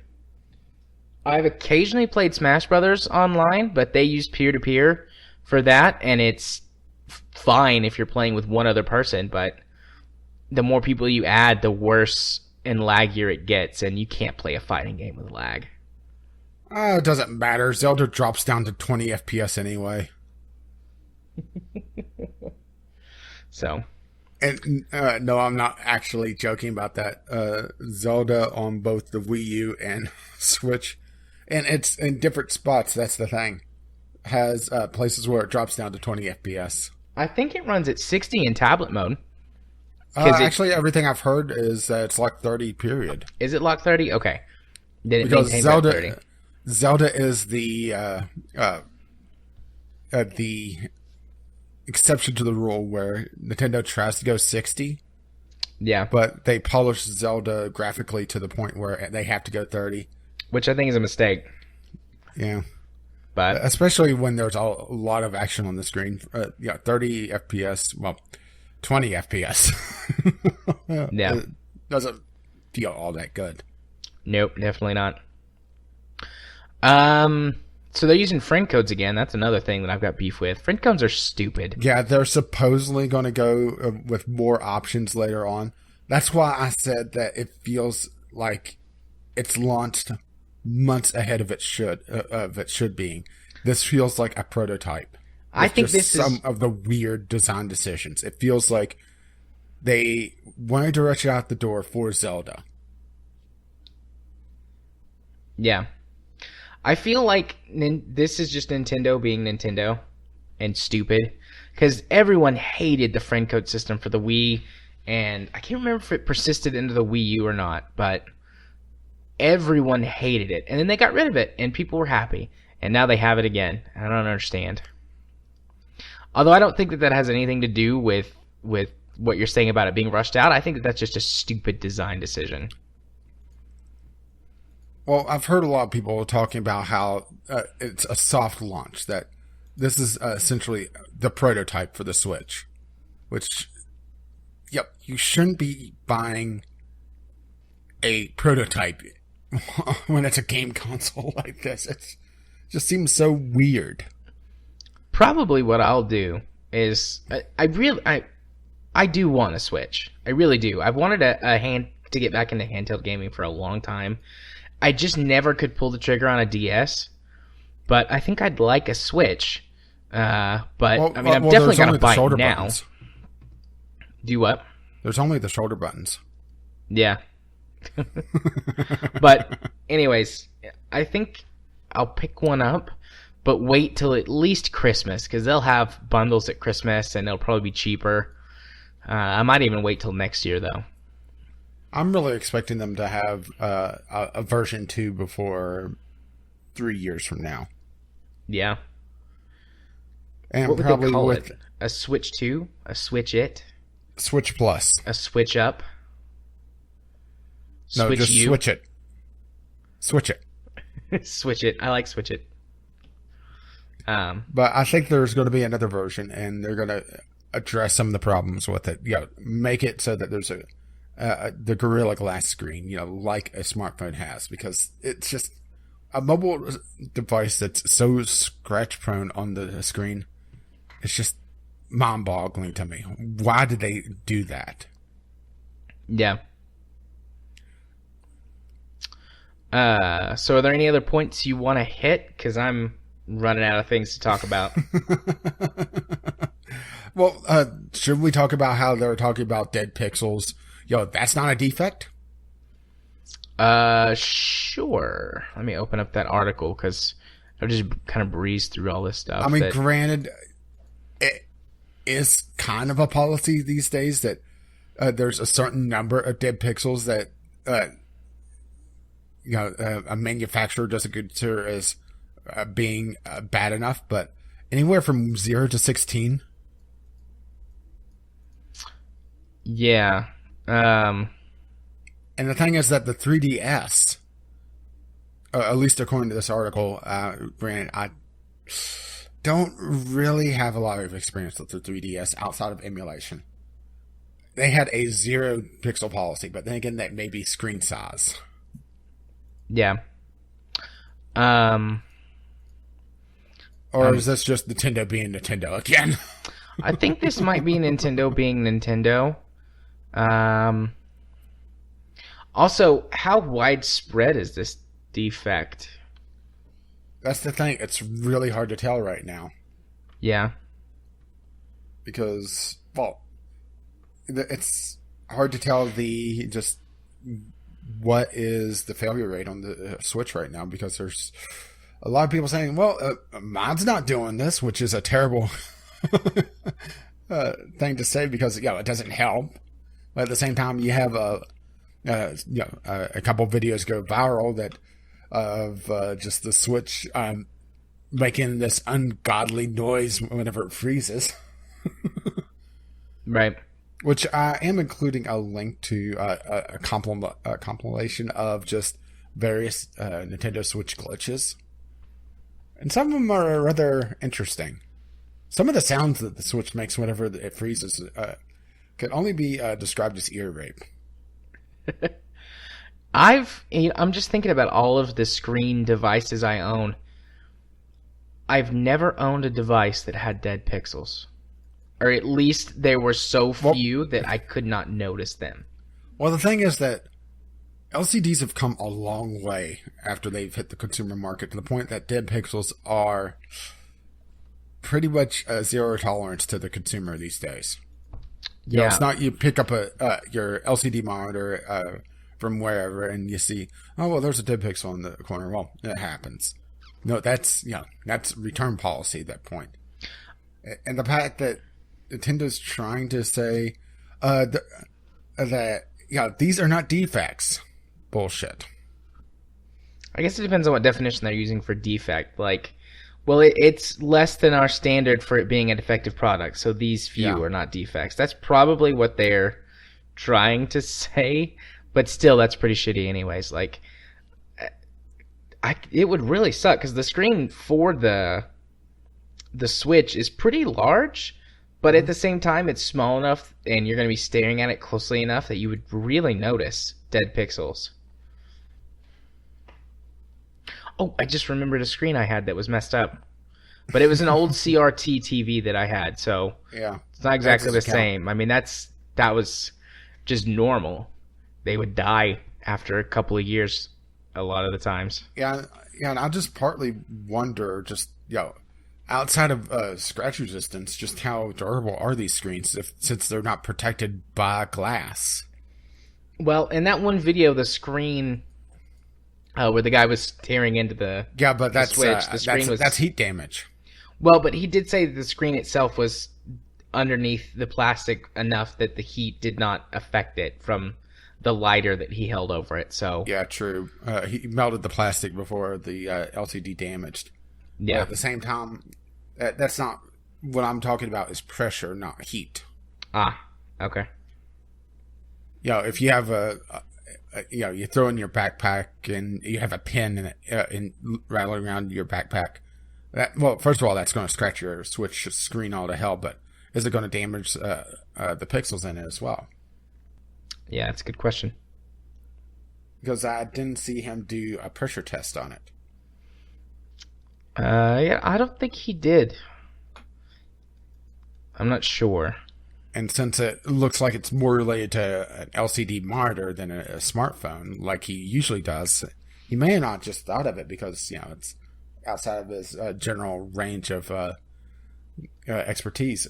And the reason why I used that video was that it did show, the general durability and what the Switch is made out of, and it's mostly plastic. Yeah. Which is fine. I don't have a problem with that. Plastic's a lot cheaper than... like aluminum or other things that similar the only devices metal are on made it of. was the rails. Yeah. And I mean, they do want to keep costs down because Nintendo is, they're always the cheap, family-friendly option, at least in comparison to their competition. Although launching at $300, that puts it in line with an Xbox One and then PS4s when they go on sale. Yeah. Not the Pro, but... Yeah, but then again, who gets the Pro right now? True. A few people have. For that sweet, sweet fake 4K gaming.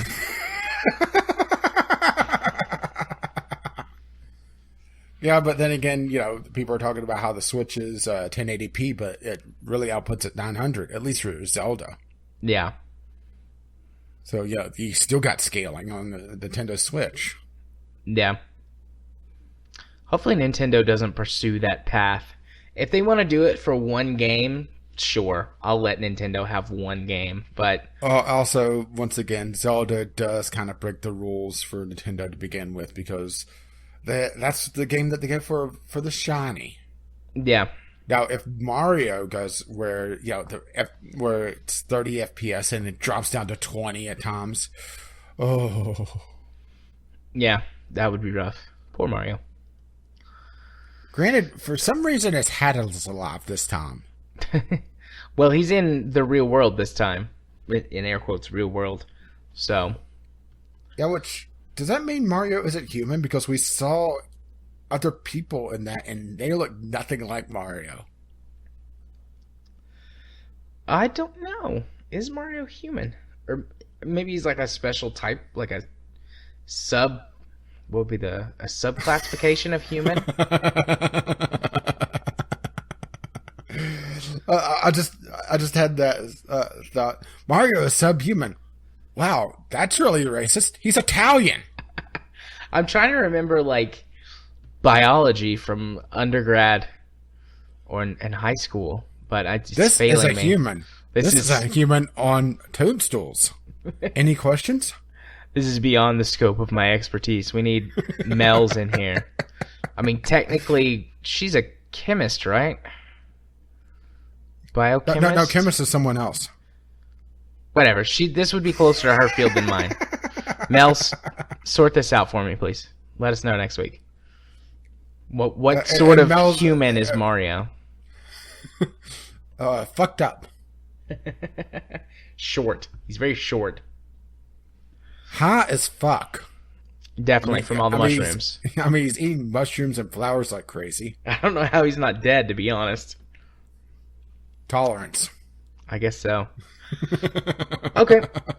Well, let's move on then to our next topic. Well, I'm really harsh on Nintendo, aren't I? You are. You're harsh on a lot of things, though, when it comes to corporate anything. I don't necessarily forgive corporations, but I tend to be a lot less hard on them than you are. I guess. Well, I was going to say, then again, I'm looking at this as a PC player. I'm looking at this thing. Okay, if let's say NVIDIA launched a tablet, a portable tablet similar to this, where you can plug it in. The Shield. Well, I can't remember what their tablet was. The Shield tablet, because they had, I think, 3 different products named Shield at one point. Yeah, that's why I was kind of blanking on the name, because Shield. No, that was their handheld, wasn't it? Then they had the Shield. Then they had the Shield. But anyway, the NVIDIA tablet, if they had a dock that scratched the screen, they would have been raked across the fucking coals. I think PC players in general tend to be a lot harsher on things, which, I mean, it makes sense to me. PC players tend to be more hardcore gamers. Here we go. Hardcore gamers, the wrong term to use, but it's the only thing that comes to mind. Typically, I'm going to borrow more... a term from TB, which I'm sure he was borrowed somewhere else. Core gamer. Yeah, I think PC gamers fit much more into that than console gamers do. And I know, not to say that console gamers can't be core gamers, but I think if you are a PC gamer, you are a core gamer. Unless you're, playing Zuma or something on Facebook. No. Because then you're technically a PC gamer, but that's not exactly playing the latest Battlefield. Yeah, and so, those sort of people tend to be more discerning and more invested, which makes them more critical. And I straddle this interesting line between being very critical of companies and things that they do, but also very forgiving, or very... I keep an open mind, and I'm always willing to give another chance within reason, of course. Like I said with No Man's Sky. So you're going to be lining up for the Hello Labs. Got it. Well, I mean, I'll give them another chance, but they're going to have to take some time to prove to me that they can earn it, I guess is the best way to say it. But I tend to be a lot more optimistic than you. Honestly, the thing is, I've seen a lot more of the gaming industry. I mean, I've still seen a lot. I've been into gaming for 2/3 since I was old enough to play games by myself, 4 years old. And I really started getting into the gaming industry more on the console side. I would say, nearly 30 years now. Yeah, I've been gaming for a little over 20 years. So, I mean, yeah, you've seen more than me, but in general, I'm a much more optimistic person than you, I think. And that bleeds over into, I'm not afraid to criticize, but I'm also not afraid to give these companies a chance. Or afraid might be the wrong word, but I can also be lenient. You rarely are lenient with companies, I think. Which is, okay, it's... Yeah, which, everybody has their own way of viewing things, and that gives us good balance on the show, because both of us aren't usually they suck, and they're dumb, and I don't understand this, and this is ridiculous, Or the other side of the coin, it's probably going to be okay, and we'll give them another chance, guys, and it'll all work out in the end. Like, we strike a balance between the two of us. Yeah, but we do take turns at beating on No Man's Sky. So That's true. There's that. That's true. And a few other games. One of us gets tired, and we hand off the club. Indeed. So, you want to go talk about a Game Awards show? Sure. All right. Let's talk about the GDC Awards. I need to pull up these, because I closed these windows to pull up all the Switch stuff. I don't like when I have too many tabs open. It gets all cluttery. Yeah, and there's a couple tabs because, the GDC award site, they could list all the nominees, but they could be damned to list the actual winners. Yeah. Because that would be way too useful. Okay, so how do we want to handle this? One of us just reads off the nominees and then the winner, and then, or the other one goes for the winner, and then we talk about the category in general? Sure, that works. Do you want to do the winners or the nominees? I'll do the nominees since I have that tab open right now. Okay. Okay, my first one on this list is Best Audio. Yeah, I think they're the same. I'm quickly looking. Yeah, I'm still going to double check every time. Okay, yep, Best Audio is first. The Best Audio, the nominees were Battlefield. Oh, before we get into this, we should say that this is the GDC, so this is game developers, not game players. They're going to be looking at this a bit differently from what we would. Yeah. So some of these nominees and winners may not make a lot of sense on the front, but I think overall, I don't disagree too much. There is a couple things I'm sure we'll have things to talk about. Yeah. But okay, Best Audio: Battlefield 1, Thumper, Doom, Inside, and Overwatch. Yep, and the winner was Inside. Yeah, which I've only seen a bit of video of this. This is one of those games that I want to play eventually, so I've kind of avoided just for spoilers. But if I recall correctly, the trailers have some really impressive music to it.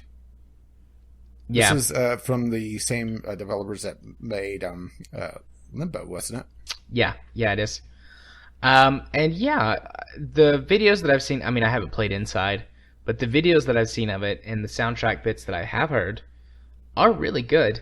Yeah, and I'm just going to skip all the honorable mentions. Yeah, I was going to say there's usually about a half a dozen of them. Yeah.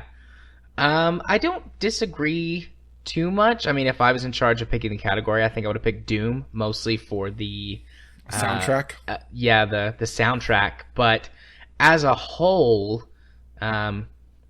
Inside, is a solid contender that I'm not upset about. Yeah, I don't have really. I'm not too knowledgeable on Thumper. That's the only one I don't know here. Yeah, I don't even know if I don't think I've even heard of that game. Thumper. It's by Drool, according to this. It's a rhythm violence game. Rhythm violence. Classic. I think I know action. someone that would love this immediately. Notice a traditional controller is strongly recommended to play Thumper. So does that mean they don't recommend a Steam controller? I guess so. This looks almost like audio. Now I'm blanking on the name of it. I know what game you're talking about, but I can't think of the name either. Audio Surf. Audio Surf. Yeah, I knew audio, and that was enough to get me there. This looks very Audio Surfish. Yeah. Honestly, not as good in my opinion. It's all the style of it. I don't like that style. It's very messy. Yeah. This gets back to what I was talking about one of those games where, if the game is very noisy, it's very, it takes away from it. Yeah. It's hard to play it. Yeah. I mean, it might be a really good game. I'm not, knocking it. Just, I don't think it's but as good looking as Audio Surf. Well, here, top review. If you own a VR headset, this is a must-have. So it's a VR game. Or it supports VR. So there you go. Yeah. Okay, so moving right along. Right. Okay, best debut. Heart Machine by Hyperlife Drifter. or sorry, Hyper Light Drifter's Heart Machine. The developer's Heart Machine. They were switched them. Or are they saying best debut studio? I guess it's best debut studio because it's by studio, but then they list the game. So it's a Heart Machine for that developed Hyper Light Drifter, Campo Santo, which developed Firewatch, Concerned Ape, which developed Stardew Valley, Jewel, which developed Thumper, and Night School Studio, which developed Oxenfree. And the winner was Campo Santo for Firewatch. Yeah, which I've heard a lot of good things about Firewatch. Yeah, I've heard nothing but good things about Firewatch. Granted, I have played a pretty good amount of Stardew Valley, so I am a little biased on this one. Yeah, I honestly haven't played any game on this list. Firewatch is the one that most interests me out of all of them, but just being interested in something isn't enough to say that it's a winner for me. So yeah, I don't really have a. I guess I don't really have a suggestion because I haven't played any of the games. You don't have a horse in this race. Yeah, exactly. Yeah, Stardew Valley is absolutely brilliant. If you're a fan of Harvest Moon, it's just a must play, honestly. Oxenfree also is up there. It's really story driven. Yeah. It's another one of those games that I've kind of avoided spoiler wise, but it's impressive looking. So, right. Best design? Sure. Best design. Overwatch, Dishonored 2, The Witness, Inside, and Doom. The winner was Overwatch. I'm not sure if I really agree with this one. Yeah, I don't know. Overwatch does have really good design, mostly in its characters. Yeah, but level-wise, it seems like it doesn't really stand out. Yeah. It has pretty much the standard play modes from everything I could tell, and it's everything is in its characters, and it's yeah. And I'm looking at things like Dishonored 2, which yes, it launched as a hot mess performance-wise, but it was designed very well. Yeah, I mean, it looks great. Everything in Dishonored 2 looks great. Characters, environments, effects. It had good audio design as well. And that's the thing, is that we're looking at this as from PC players, and they're game designers. So yeah, I would have expected something like Dishonored 2 to be more in the forefront. Granted, it did get nominated, as it did The Witness, which honestly, The Witness does absolutely nothing for me. But once again, the design is there. Some of the ways that the puzzles are designed. Yeah. Yeah, The Witness has some brilliant puzzle design, and it's always kind of one level deeper, because people have figured out, like, for example, the whole island itself is part of a larger puzzle, and you have to kind of piece it together and things like that. Plus, the art style for The Witness is gorgeous. But anyways, yeah, I mean, The Witness, I guess I feel like every game on this list is a serious contender. And while I personally disagree with Overwatch, depending on what they mean by at the same time, depending on what they mean by best design, though, they might have some other criteria that, as only players, not developers, that we're not understanding for their decision. So, okay, so best mobile / handheld. Correctamundo. And I'm not sure why they put / handheld, because I only see one handheld game here. Yeah. Super Mario Run, Clash Royale, Pokemon Go, Reigns, and Pokemon Sun / Moon. I played representing the handheld category in its entirety. Yeah, I played every game on this list except Pokemon Sun and Moon. Yeah, and the winner? The winner was Pokemon Go. Which, Pokemon Go is such a bad game. Yeah, I hesitate to call it a game. It's barely a game. I mean, it had huge impact, and yeah, that's the thing. it's kind of that's where it is its impact and where it brought mobile gaming more to the forefront, the attention on it. But at the same time, it's we poke fun at walking simulators, but this is a walking motivator. yeah. I probably the best game on this list, in my opinion, is Reigns. I haven't played Reigns. I would have went possibly Clash Royale. Clash Royale's good. That was my second choice. And I haven't played Clash Royale. I played the knockoff version, Minion Masters. Yeah. But it's the same general idea. Yeah. Super Mario Run, though, is not a good game either. I mean, it's more of a game than Pokemon Go, but it's not a good game. Because you can play, I think, the first 5 levels for free. Yeah, I had no interest in playing Super Mario Run. I mean, I checked it out just to see if it was going to be any good, and I was like, I mean, this is okay, but there's way better mobile games. Let's put it this way. If it didn't have the word Mario in it, yeah, nobody would give a shit. Probably not. Because there's way better auto runner games and way better endless runner games. I mean, Mario technically, I mean, it's not an endless runner, but it kind of goes along with those handheld versions of those. And it doesn't, there are better ones out there that are free. So, yeah, Mario sold that game. Okay, and now for the comedy portion of the GDC. Yeah.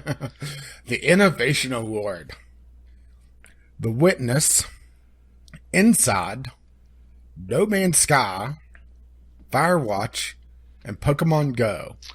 And the winner was No Man's Sky. And here to collect the award is absolutely no one.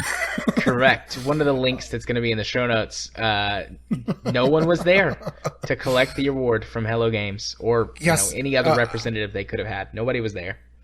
Yeah, they completely skipped the GDC awards because they figured they weren't going to win. Why go? Which is really unprofessional of them. Yeah. In my opinion. Yeah, they could have sent, Jeff, send intern number 73. Send intern Jeff. At least they'd have somebody there. The most expendable person of the team. Yeah. The person that stirs Sean Murray's coffee to get all the crazy pills into it. I'm not sure why they're calling No Man's Sky so innovative either. My best guess is the massive, a game built entirely using procedural generation in the modern era. Which is not something new as far as I know of, because Minecraft. Yeah, Minecraft. The old Elite games were built mostly using procedural generation. What I could see for No Man's Sky is the scale. Yeah. That's the only thing I could really understand innovation-wise, is that the fact that it is such a massive scale, but it is so shallow at that massive scale. Yeah. That, we talked about it before, that it is all palette swaps. For the most part, yeah. Yeah, you have green planet, you have red planet, you have blue planet. Oh, here's another red planet with a slightly different sky. I mean, I know that's oversimplifying things, that there's different biomes, but it's different flavors of the same color. Yeah. And because there's only so many things that you could do before you start getting small variations. Yeah. So, probably, in my opinion, the most innovative game on the list is Pokemon Go, just because of how, as a game it sucks, but for being impactful on both mobile gaming I have and a rebuttal. This potential ARG genre, I have a rebuttal. Thing. Yes. It's a one-word rebuttal. Okay. Ingress. Yeah, but Ingress didn't... Pokemon Go is definitely a evolution of Ingress, but Pokemon Go is essentially a Pokemon skin on Ingress with some of the features removed from everything that I could see. To some extent, but, it has some additional features as well, I guess those are the Pokemon specific features. But anyways, I see what you're saying, and that is definitely Honestly, a I would valid have given counterpoint. it possibly to The Witness. Maybe. Just because of the layers that they went with the puzzles. Yeah. I mean, that was innovative. Yeah. Maybe so. Inside, granted, I haven't played it, so maybe I'm missing the point there, but it doesn't look that innovative to me. Yeah, I agree. But I still think it's hilarious that Hello Games just completely snubbed the award. Yeah. Oh. And their excuse was, well, we figured we would be told if we were going to win an award. You unprofessional hacks. At least show up if you're nominated. Yeah. I like to imagine that it's the Game Awards style where they have everyone there and they read out No Man's Sky and the spotlight goes to the empty table. That would have been spectacular. I would have loved to have seen that. But Hello Games, so incommunicative that they don't even show up at award shows. Yeah. So moving right along. Yes, indeed. Let us move along. Best narrative: The Last Guardian, Oxenfree, Uncharted 4, A Thief's End, Inside, and Firewatch. Yes, and the winner was Firewatch. Haven't played Firewatch, but again, that game is a lot of a walking simulator with some kind of choose your own adventure style sort of actions and conversation stuff. Yeah, but the thing is that everything I've heard is that the choose your own adventure style is the illusion of choice. It doesn't really matter. Right, but still, I've heard nothing but good things about that game's story. So, I do want to mention one honorable mention. They did bring up that Dragon Cancer. Yeah, I mean that, and maybe I'm just I have a little bit of a soft spot for that game just because of the speech that the father, the developer behind it, gave at the Game Awards, because that was the best part of that entire thing. That heartfelt moment. Yeah. Well, that Dragon Cancer falls apart at the actual gameplay moments when you're just along for the ride with the story and interacting with and observing what's going on. The thing is that this is about narrative. Yeah. Well, the gameplay element breaks kind of tear the narrative down a couple of notches in that Dragon Cancer. Yeah, I could see that. Yeah. So, best narrative, I mean, I haven't played any. Actually, I haven't played any of the games on this list. Yeah, this is mostly us looking at games that we haven't played. Well, but then again, that's us talking about most award shows, except for our own. Yeah. Well, Last Guardian and Uncharted 4 are PS4 exclusives, and I don't have a PS4, and you don't either, so we couldn't have played those even if we wanted to. Well, I have a DualShock 4 controller. Does that count? You're halfway there. Okay, so best technology? Yeah, I don't even know what this award category means. Best technology. Well, it has Battlefield 1, No Man's Sky, Overwatch, Doom, and Uncharted 4, A Thief's End. So I guess most popular. I guess. It's best technology. The winner was Uncharted 4, A Thief's End. Okay, so how is this best technology? Is that the only console game that was on the list? Well, Battlefield 1 was a console game, but it had a PC port. Well, if we're talking console games, then No Man's Sky is there. Yeah, good point. Actually, all of these games had, except for Uncharted 4, all of these games had console and PC releases. Uncharted 4 is the only one that was console only. Well, I want to mention the honorable mentions. Maybe we could piece this together. All right. Okay. We got to go deeper. Okay. And going deeper, there's Inside, Pokemon Go, The Last Guardian, Dishonored 2, and The Witness. Well, if it has to do with, like, I don't know, quality of the, like, game engine or something, The Last Guardian is based on a 10-year-old engine, so that's out. Yeah, but it is so realistic on having this giant uncooperative animal. Put that in the innovation section. Most innovative game. The game that refuses to let you play it. I wonder if I can Google an answer to what the best technology category means. Excuse me.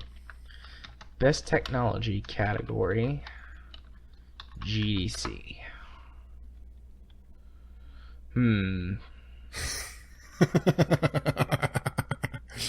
I love that we're having to try to figure this out because, this is something that Total Biscuit was talking about, that, these awards, they don't really say what they mean.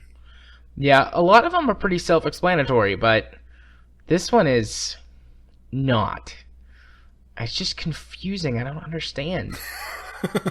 I have to know.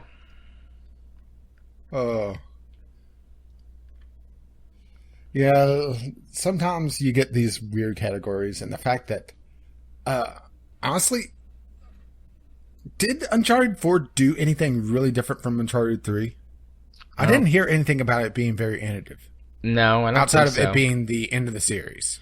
I mean, better graphics because it's on a newer console, but other than that, no. I mean, even looking at the games that they listed, outside of the engine problems, I feel dirty about saying this. No Man's Sky, possibly? Why? What's your reason for that? Just the other nominees, there's nothing there. And No Man's Sky at least has that expansive universe. Granted, the expansive universe is shallow and boring as hell, but it has it where you could take off from a planet and, well, granted, it does hide the loading screens behind the warp sequences, but it's fairly seamless on how it does things. Yeah. When everything works, I should say. Still looking. I haven't found an answer. And going deeper only made the question even more compelling. So should we just move along, or do you want to keep looking? Oh, here we go.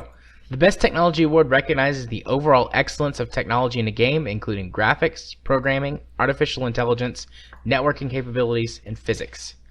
Oh, so that's why No Man's Sky didn't win. Networking. Previous winners, The Witcher 3, Destiny, that was in 2015, Destiny in 2014, GTA 5 in 2013, Far Cry 3, Battlefield 3. So I guess just games that in general were this game good. Yeah. Game good. Good game. Physics good. AI good. Net code. No Man's Sky, no net code. No good. Netcode. Passable. Alright. I've got this list pulled up here that has a little blurb for each of the categories. Best visual art.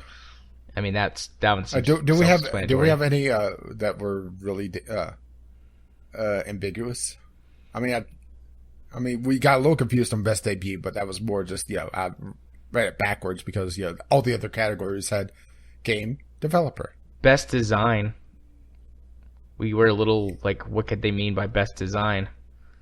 Best Design Awards recognizes the overall excellence of design of a game, including gameplay elements, mechanics, puzzles, play balancing and multiplayer, and scenario generation. Rocket League won in 2015. But continuing on. Yeah, carry on. Best visual art: Firewatch, The Last Guardian, Overwatch, Uncharted 4, A Thief's End, and Inside. And the winner was Inside. Which is very stylish. Yeah, that makes perfect sense to me. Yeah. It's a very stylized game. The Last Guardian was pretty stylized as well, but it did suffer from compared to being modern games, it was like, this that's the game thing, is is that old. the game was in development for so long that it felt like a it looked like a PS3 game, just upscaled. Yeah. And it honestly handled like a PS2 game. Yeah. Okay. Okay. Here's one that we're going to have a lot to talk about. Best VR AR game. Res Infinite, Super Hot VR, Job Simulator, the 2050 Chronicles, Pokemon Go, and Fantastic Contraption. Is this 2 games or is this 1 game? Oh, that's okay. That's the there's title of 1 game. Okay. The winner was Job Simulator, the 2050 Archives. Yeah. For a second there, I was like, is this 2 games? But well, I'm glad we practiced this. I mean, I've seen Job Simulator, and it looks kind of wacky and funny, but I mean, I don't. Well, that's the thing, is that VR is still in its infancy. So there's games out there that in 2 years we're not going to look at anymore. Well, I tweeted out earlier today, I was looking at review code to sign up for, and I came across a game that one of its selling points, okay, mind you, selling point. Okay. They talked about how the game had 20 minutes of gameplay. Wow. A whole 20 minutes. Actually, I would appreciate that right about now, but when life gets back to normal, that's... Wow. I hope they're not counting on a lot of sales of this game, because I imagine there's a lot of people that's gonna refund that. Probably. On Steam, that's at a Steam least. game. Well, it's a Steam game. Well, yeah, but if they sell it, I in imagine places, it's going to be on the VR marketplaces as well. But I was looking at the store page and I saw 20 minutes.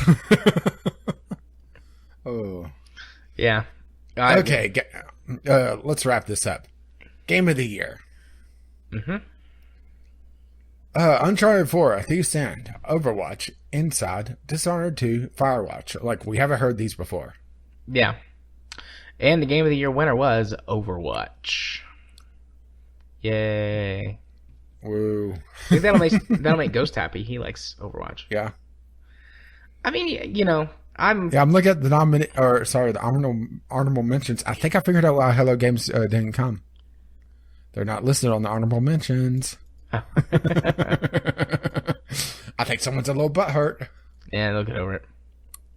I mean, we've talked about Overwatch a couple of times with award shows, and it's been named Game of the Year all over the place. So, yeah, hardly anything new. And you have a couple other awards on your list, don't you? Yeah, there's a couple other awards. The Pioneer Award was given to Jordan Mechner. It says he's the Prince of Persia creator. Mm-hmm.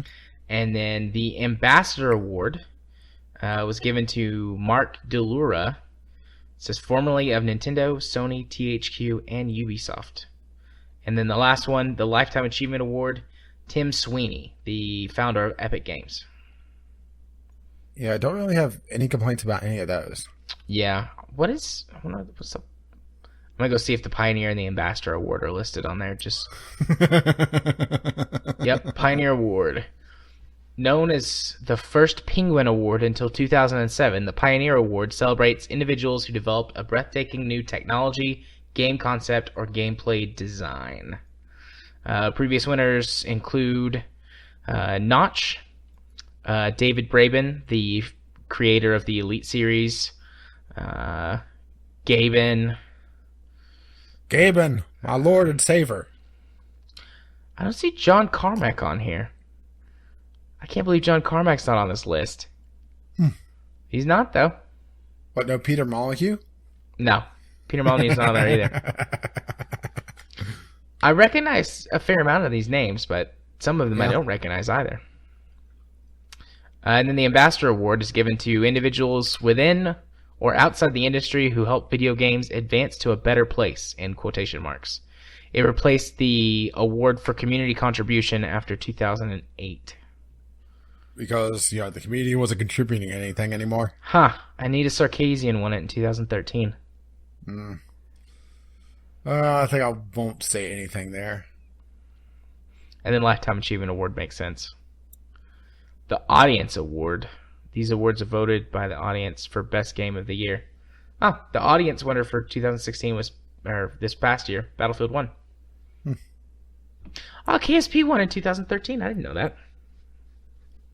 Cool. This is really interesting. I mean, it's just a list on Wikipedia. I should probably... Let me drop this in the show notes underneath the GDC Awards so that if people want to go explore the categories more fully, they can. There you go.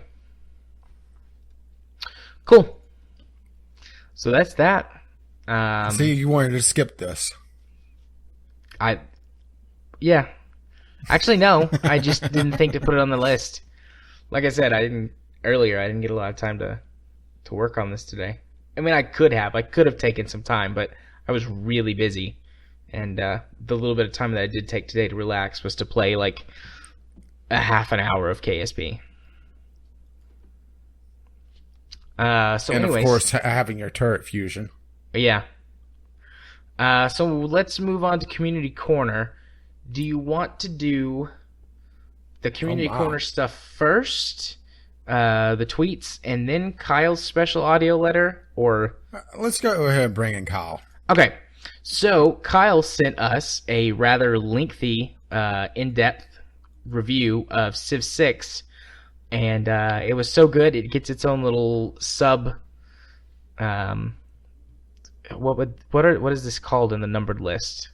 Where you go down and tab it over, and it gets an A. A sub. A Fonzie. Sure. A.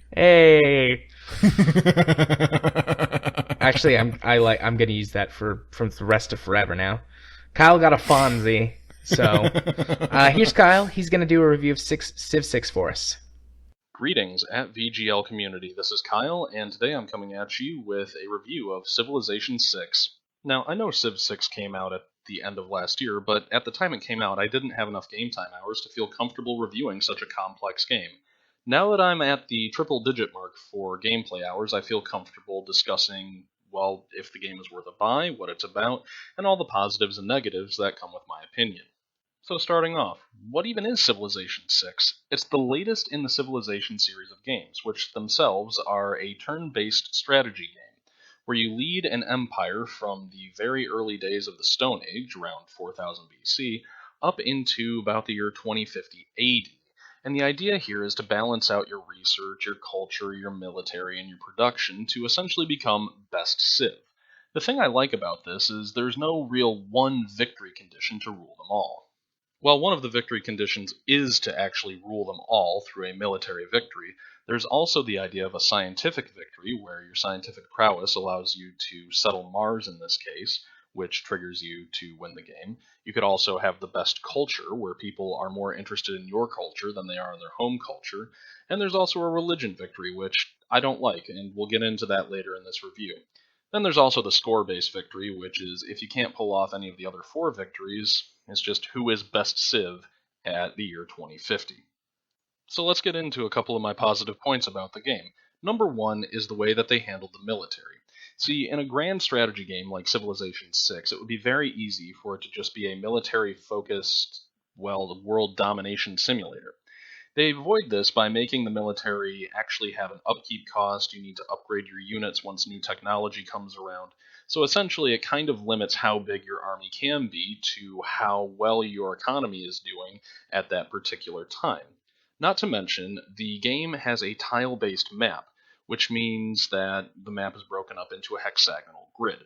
Now on each of these grid spaces, there can only be 1 unit per class per tile. And what this means is, each individual unit's strength and weakness against other units on the battlefield becomes much more pronounced, and means you actually have to think about the composition of your army. Do you go for more of a mobile striking tactic, like cavalry units that'll just run in, wreck shit, and run back out, but don't really have a whole lot of staying power to take cities? Or do you focus on ranged units to try and keep people away from your cities? Or do you just build up the biggest number of melee units you can to steamroll the other people's cities? These are the kind of decisions that would set this game above a lot of other games in the genre. However, with Civilization VI came the addition of military support units. Support units are new to the Civilization franchise. Now, these are military units, but they're not really military units. The idea is they're stapled to actual military units to help specialize the actual military unit. For example, walls are one of the most critical technologies in the early game. Once you get walls, you're able to have your cities fire upon invaders or barbarians or whoever you damn well please. Now, walls also add an extra layer of city defense, and one of your first ways around that is a battering ram. Now, the battering ram can't actually attack or defend, but if you have the battering ram hang around with, say, your swordsman, not only does it help out the swordsman who they are attached to, it helps out the swordsman on any tile that is one tile away from it, making city sieges a lot less, well, lengthy, which is good, and it also adds a degree of speciality to each unit in the battlefield. But focusing strictly on the military aspect of Civilization VI would be doing it a great disservice. It also improved the way that cities behaved over other games. You see, in old Civilization games, each city only took up one tile, and with very little exception, you could build whatever the hell you damn well pleased. Yeah, there were a couple of buildings that needed very specific locations. For example, the Great Lighthouse had to be built on a city on a coast for obvious reasons, and an observatory needed to be built in a city that was neighboring a mountain so that you could get above the lights. But Civilization VI actually took the idea of urban sprawl and ran with it, and the result is absolutely fantastic. In Civ 6, you can no longer basically just build every kind of building in one tile in your city center. City sprawl has become, well, a major aspect of gameplay in the form of districts. Now, each city has a limit on how many districts it can build based on the population of the city. For example, a population size 2 city can't really build any districts because it doesn't have enough people to start spreading out. Now, districts are really interesting because you can only build one of each district in a city with very few exceptions, and each district, once placed, cannot be torn up. So let's say you have a city on the edge of your empire that you would really like it to start working on research. So you want to unlock the research buildings by building a campus district, because if you don't, you can't build your library, your university, or your research lab. But being on the edge of your empire, it's consistently attacked by barbarians. So maybe you forego the library on this time around, and you build the encampment district, which will help you build more military units to defend your territory. And it's choices like this which really force cities to take on a much more strategic aspect. This, coupled with the fixing of the builder system, makes Civilization VI's cities much more meaningful than any other city system in any Civilization game before this. The great thing about the way the new city system works is the fact that it is so well balanced for both new players and more experienced players. See, there's a lot of complicated ideas going on here, like adjacency bonuses, how much land you want to dedicate to districts versus farms and mines, and other things that help your city run. But at the same time, I mean, a new player, you're not going to really shoot yourself in the foot with very few exceptions if you kind of screw up your city planning. However, a more experienced player who knows the more minutia-focused details of how cities work is going to be rewarded for knowing such things. And this carries over into the culture aspect, which isn't really changed from Civilization V Brave New World, but it really didn't have to be. The culture aspect is broken down into two different numbers. The amount of culture that you generate per turn, think of it as a defensive number, and the amount of tourism you generate per turn, think of that as an offensive number.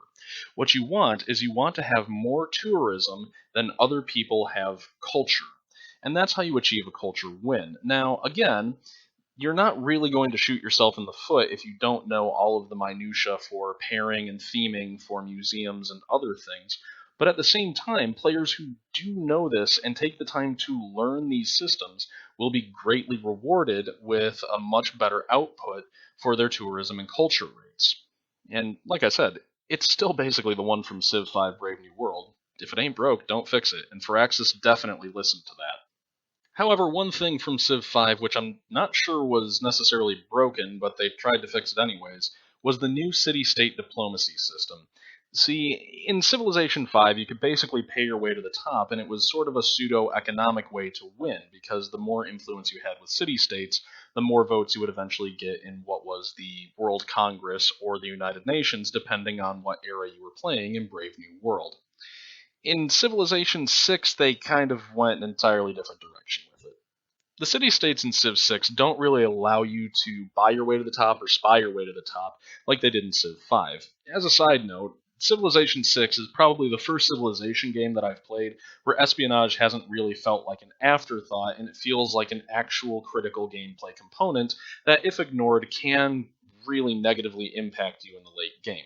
But getting back to the city-states, the new system is envoys. You get envoys for winning battles, for helping out city-states with some of their quests, for trading with them, and for just researching different cultural texts.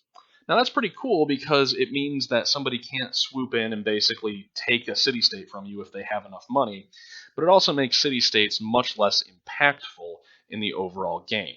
See, Civ 6 city-states are in the same flavors that they always were: commercial, religious, cultural, scientific, and military.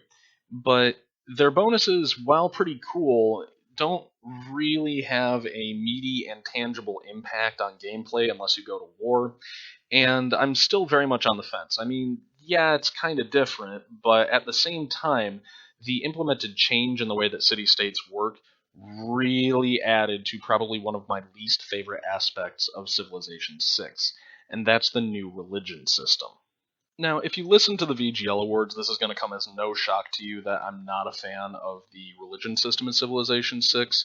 So my big problems with it are it's based on an economy of faith, and it's very hard to maintain both a religious center that can actually spread out around the world, because as you get farther and farther away from your home cities, it becomes harder and harder to hold on to your religious, well, territory, I guess is the best way to put it. And the more resources you're going to have to devote to making these units that are starting to have diminishing returns. And it really kind of puts you towards a military slant if you want to have an actual shot at doing this. But at the same time, it kind of mirrors real-world religion, so I get what they were going for, but I think this was more of a miss than a hit. So my closing thoughts are these. I mean, I would definitely give it a very solid recommendation. The good that's there definitely outweighs the bad, and who knows, maybe the things that I don't like are things that you can actually tolerate and maybe even enjoy.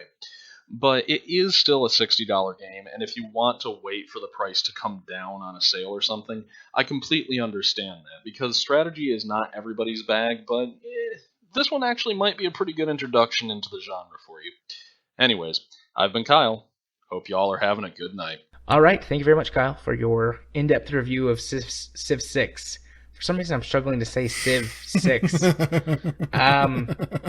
Before we move on to the probably little bit of discussion we're going to have, but neither Rage nor I have played Civ 6, I'm going to put this on my YouTube channel as a separate thing, if you're okay with it. Obviously, it'll be included as part of the podcast, but I'm going to ask your permission, since obviously a lot of time went into this, both playing the game, and I know how long it can take to write reviews and record them and edit them. So you just want that sweet, sweet ad revenue. Yeah, the 1 cent that I might get if I'm lucky. Please, you'll get a dickhole. Kyle's actually quality, unlike us. You sell yourself short, my good man.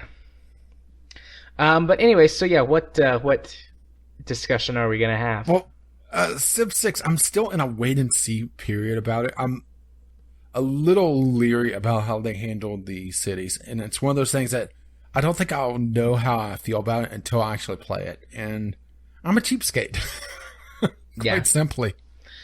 So I don't want to dive in for a full-price game that I'm really, really not sure about. Yeah, I mean, I love the Civ series. Like I've played all of them except for the original Civilization.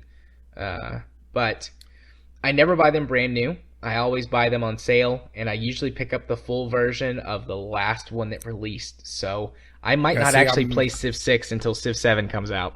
Yeah, see, I'm more of a Johnny-come-lately. I played Civ 4, 5, and the expansions for 5. Well, technically the expansions for 4 as well, because I got a complete pack there. And I think for Civ 6, it's going to be more, I want to see what they do expansion-wise, because right now they're on the DLC phase of it, where they just had the Australian DLC release, which caught a lot of people by surprise. I don't think anyone saw Australia coming. Yeah, I don't think anyone did either. But probably, I mean, Civ 6 sounds really good. Kyle, your review actually sold me on the game. I hadn't went to look anything up really outside of most people's initial reactions to the game. I just kind of filed it away under, well, this is a Civ game. I'll probably like it. I'll probably buy it later on down the line. But you're actually making me consider buying it sooner than I would have, but I still will probably wait until there's some more expansions for it, because a new Civ game is good, but it's always better after the first couple of expansions. So, and they will inevitably do a bundle, and the bundle will be the same price as the game when it launched, and you'll get it and all the expansion content. So that's probably what I'll do in maybe another 6-8 months, a year. Depends on how many expansions they're going to release for it and when they're slotted to come out. Yeah, well, right now they're still in the DLC season pass phase, essentially. Yeah. For probably the better part of a year. I would be surprised to see an expansion before the end of the year. Yeah. Just because of how the DLC is going to work. And Civ 6 did launch as a more complete title, which, boy, that sounds like I'm damning with fake praise. Yeah. But Civ 5 had the problem of releasing without major features that Civ 4 had. And granted, they're not as deep as they could be with Civ 6. You're not really losing anything going from Civ 5 to Civ 6. At least major feature-wise. Granted, they are a little shallower. Yeah. But they're still there. Yeah. I've talked about getting Katie a copy of Civ 5 and me finally buying all of the expansion stuff for it, and then we can play that together. Because we've been playing WildStar a little bit here and there together over the last few weeks. Oh, there's a thing with WildStar in a couple days that you're going to want to do. They're releasing the expansion for it. Yeah. If you log in between the 8th and the 12th, you get a level 50 character boost. Oh, wow. Yeah, I'm definitely going to do that. Yeah, I saw that just before we started recording. Set a reminder for it as well. Between the 8th and the 12th, you said? Yep. Cool. I'll do that. I'll be sure to have Katie do that too. She'll probably use the 50 character by herself, and I'll probably make a new character and use it. Well, I'm pretty sure it's a new character. Oh, okay. Well, then yeah. But still, I'll have to do that. Thanks for letting me know. I would have totally missed it. But yeah, I don't really have anything else to say about Civ 6 at this point. Yeah, it's still very much wait and see, mostly because I'm unsure about just, some of the mechanics on it. And that's the thing. Kyle could tell me all about, how the city building works. But until I know how it feels for me, I really, can't do anything. Yeah. I like the concept of it, but I do agree it might suck in practice. Yeah, based on my personal play style. Or at least until you spend a lot of time with it. And the thing is that I typically don't spend a huge amount of time with any particular game unless I'm actively recording it these days. Yeah. So, I may not be able to invest enough time to really get past the hurdle, and it becomes more of an obstacle than a feature for me. Yeah. Okay. So, do you want moving swiftly along to the question of the week? Yep. Okay, question of the week. This is referencing what we talked about during If My Heart Had Wings for the Game Club. When was the last time you felt like you really connected with or understood a video game character? Kyle said, I would say I connected most with Urok Rex, a good leader, fights the good fight, has a deep, sexy baritone voice. Rex from Mass Effect? Yeah, that's what I not took Rex? it away from. Yeah. Okay, that's what I thought you said. I haven't read the tweet or the tweets. And then Groove 1 month ago, Geralt and Witcher 3. And then we had the question from last week when Jim chimed in. Because I guess he's catching up. Yeah, I guess. Or Jim was caught in some sort of time bubble and skipped a week or something. But Jim chimed in with his favorite side quest. Why not? We'll throw that in here. His favorite side quest is the crew side quest from Mass Effect 2, which I'm not sure if I count because to me, side quests always had really no impact on the story. And the side quests in Mass Effect 2 have quite the impact. Yeah, but for the clue. They do, but they do have there's some very well done side quests that add a lot. I'm not sure if I count them as side quests. It is possible to win the game without doing any of the side quests, but you get a much better ending for doing them. So yeah, I don't know. Yeah, I guess that's up to your personal. Kind of blurred. Yeah, I guess it's up to your personal interpretation, but I'll allow it. I love Mass Effect and all the quests. So okay, so tweets. We had so many plane puns from the announcement for If My Heart Had Wings, the game club. Can I stop you and have you answer the question of the week? Besides or before not No Man's Sky. Gosh, we've talked too much about it. Before If My Heart Had Wings, what was the last game with the character you connected with? I would have to really sit down and think about that. That's why I didn't really think about it. Was the If My Heart Had Wings? Right. Well, I can pretty quickly identify that. In the Walking Dead Telltale game, the first one, I cried at the end of that game when you have to make the final choice because I was so connected to that group of characters, and I was like, no, oh no. See, I never finished it. I just got tired of it. Yeah. I never felt invested with it. Yeah, I felt really invested, connected with the characters. And the thing is, it wasn't even because of the episodic nature of it, because I was playing them back to back. I had the complete season. Yeah, I did too. But maybe it's just the fact that I didn't really care for The Walking Dead. I was playing it as an outsider. Yeah, I was already pretty heavily invested in The Walking Dead. The Walking Dead has since lost me as a series, at least on the TV show front, because it just drags for so long. But at that time, I was a new Walking Dead fan and was invested in the TV show and just getting into the comic series. So I was hooked pretty quickly on the game. Katie made fun of me too. That was the first time she made fun of me for getting really connected to something. Because I was crying. She was like, "They're video game characters." I was like, "I know, but the story, and I'm so connected, and I feel I'm with him." And I wasn't. I was still an undergrad. We were still an undergrad at that. Or, yeah. Because we got married before we graduated from undergrad, so that was our first year when we were living in our crappy little apartment.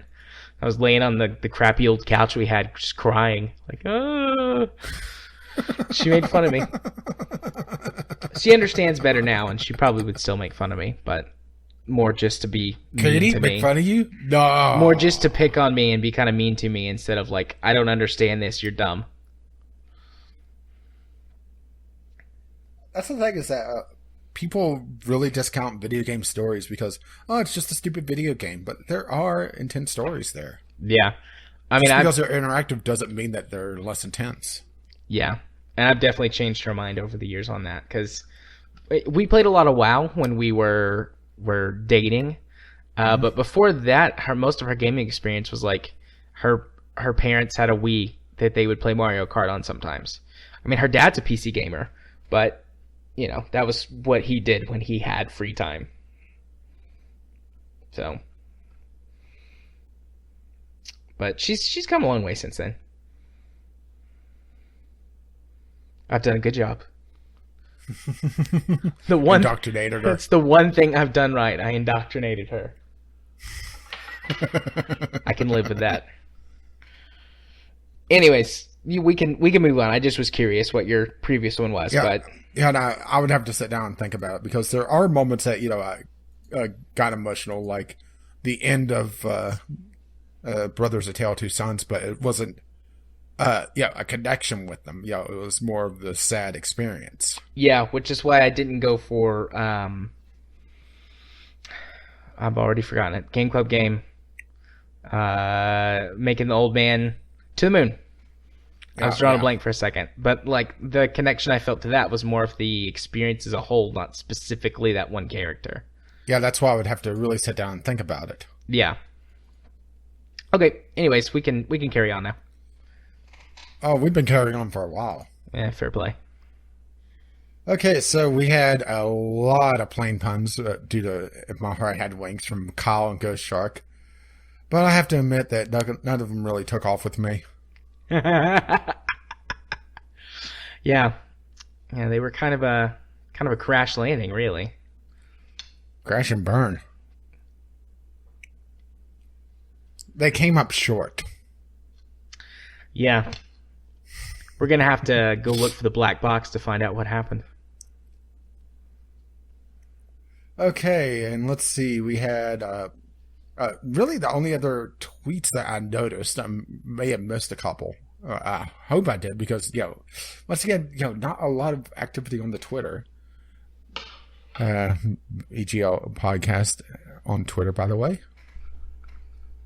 We had on the Game Club announcement where we announced that the Electoral College had deemed Factorio ineligible due to outside meddling.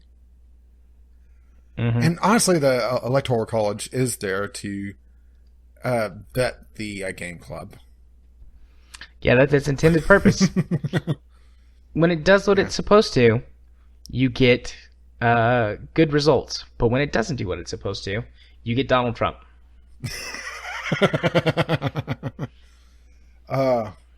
And Kyle said, "Haha, glad my walking tour of Wi-Fi didn't alter history." Or did it? That's my addition to it because, we're not doing a poll. Yep. And Chemist chimed in, "Next time, I'll just macro a router address and release it and put in 1,000 votes to make sure Kyle doesn't mess with it." It'd be cool. Hashtag not my game club.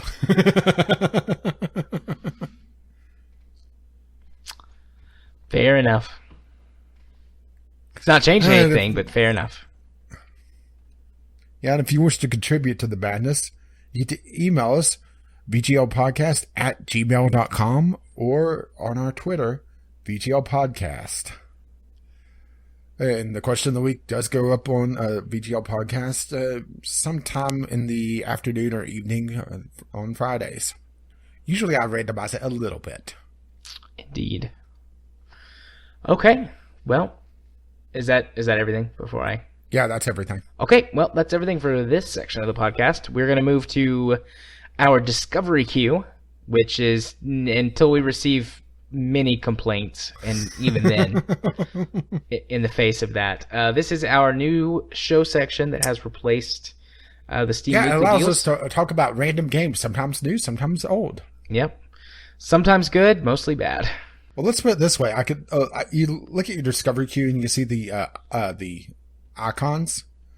Mine for the last week has had a giant Jolly Roger, and I've been wanting to click the button. Nice. Okay, so let's click the button. Let's explore our discovery queue. And let's see. My first one is Black Wake, a naval FPS. I had that one last week. Yeah, it looks interesting. It looks a lot like Air Buccaneers / Guns of Icarus. Mm-hmm. Huh. I didn't even know this was a game. Middle Earth: Shadow of War. This is for a pre-order, pre-purchase, so definitely not gonna buy it. But it looks like it's coming out Black Wake soon. on the list. Coming out soon. Ish. Soon-ish. There's a few people playing it, so I'm assuming that it's reviewers, people that have early copies. Yeah, maybe. Because Well, I got Middle Earth: Shadow of War, the follow-up to Shadow of Mordor, which it's kind of funny. I thought you were supposed to have screenshots on the Steam store page. Yeah. All right.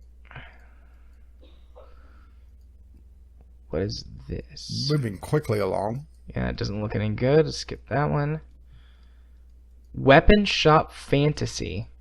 Oh boy. A shop game with an RPG, or is an RPG game with a shop. Collect materials, craft weapons, train your staff, defeat your enemy. This is Weapon Shop Fantasy. This looks terrible. Is it in English? Does it have an English translation? I'm not getting the warning from Steam, but I don't see anywhere that it says that the game is actually in English, and all the screenshots are in, I assume, Japanese. It might be Chinese or something. Okay, here's one for you. And this is actually on your wish list. Go Nippon, my first trip to Japan. Yeah, I've got that on there on my wish list. Yeah, which it's essentially a travel guide for Japan as a visual novel. It's an interesting idea. And it's highly rated, so there you go. Oh, this is terrible. Spooky's Jump Scare Mansion HD renovation. Yeah, I've seen that. Not interested. Let's see, move past a couple of games that look like, well, they're not interesting at all. Oracle. I'm getting a couple visual novels that just look terrible. First-person exploration game. That looks really pretty. Adventure, indie, casual, simulation, story-rich. Wait, I'm getting a lot of terrible visual novels. And this is cheap, too. $1.50. I'm going to put this one on the list. Sell some of those trading cards really quickly. I might buy this. It looks nice. Really good visuals, good aesthetic. It's very cheap. So even if you only get like an hour of enjoyment out of it, going and looking at all the pretty sites, I think that's worth it. Yeah, my last one on my queue actually looks somewhat interesting. For the King, weave your own unique tales in a challenging single-player or cooperative RPG adventure that spans across the realms. It's an early access game, so yeah, that is a mark against it. It is on your wish list, though. I don't remember that game being on my wish list. Let me go look at it real quickly. Can you really remember half your wish list? I remember lots of games that are on my wish list, actually. According to this, they're expected to be in early access for about 6 months, give or take a few months. So this should be late beta.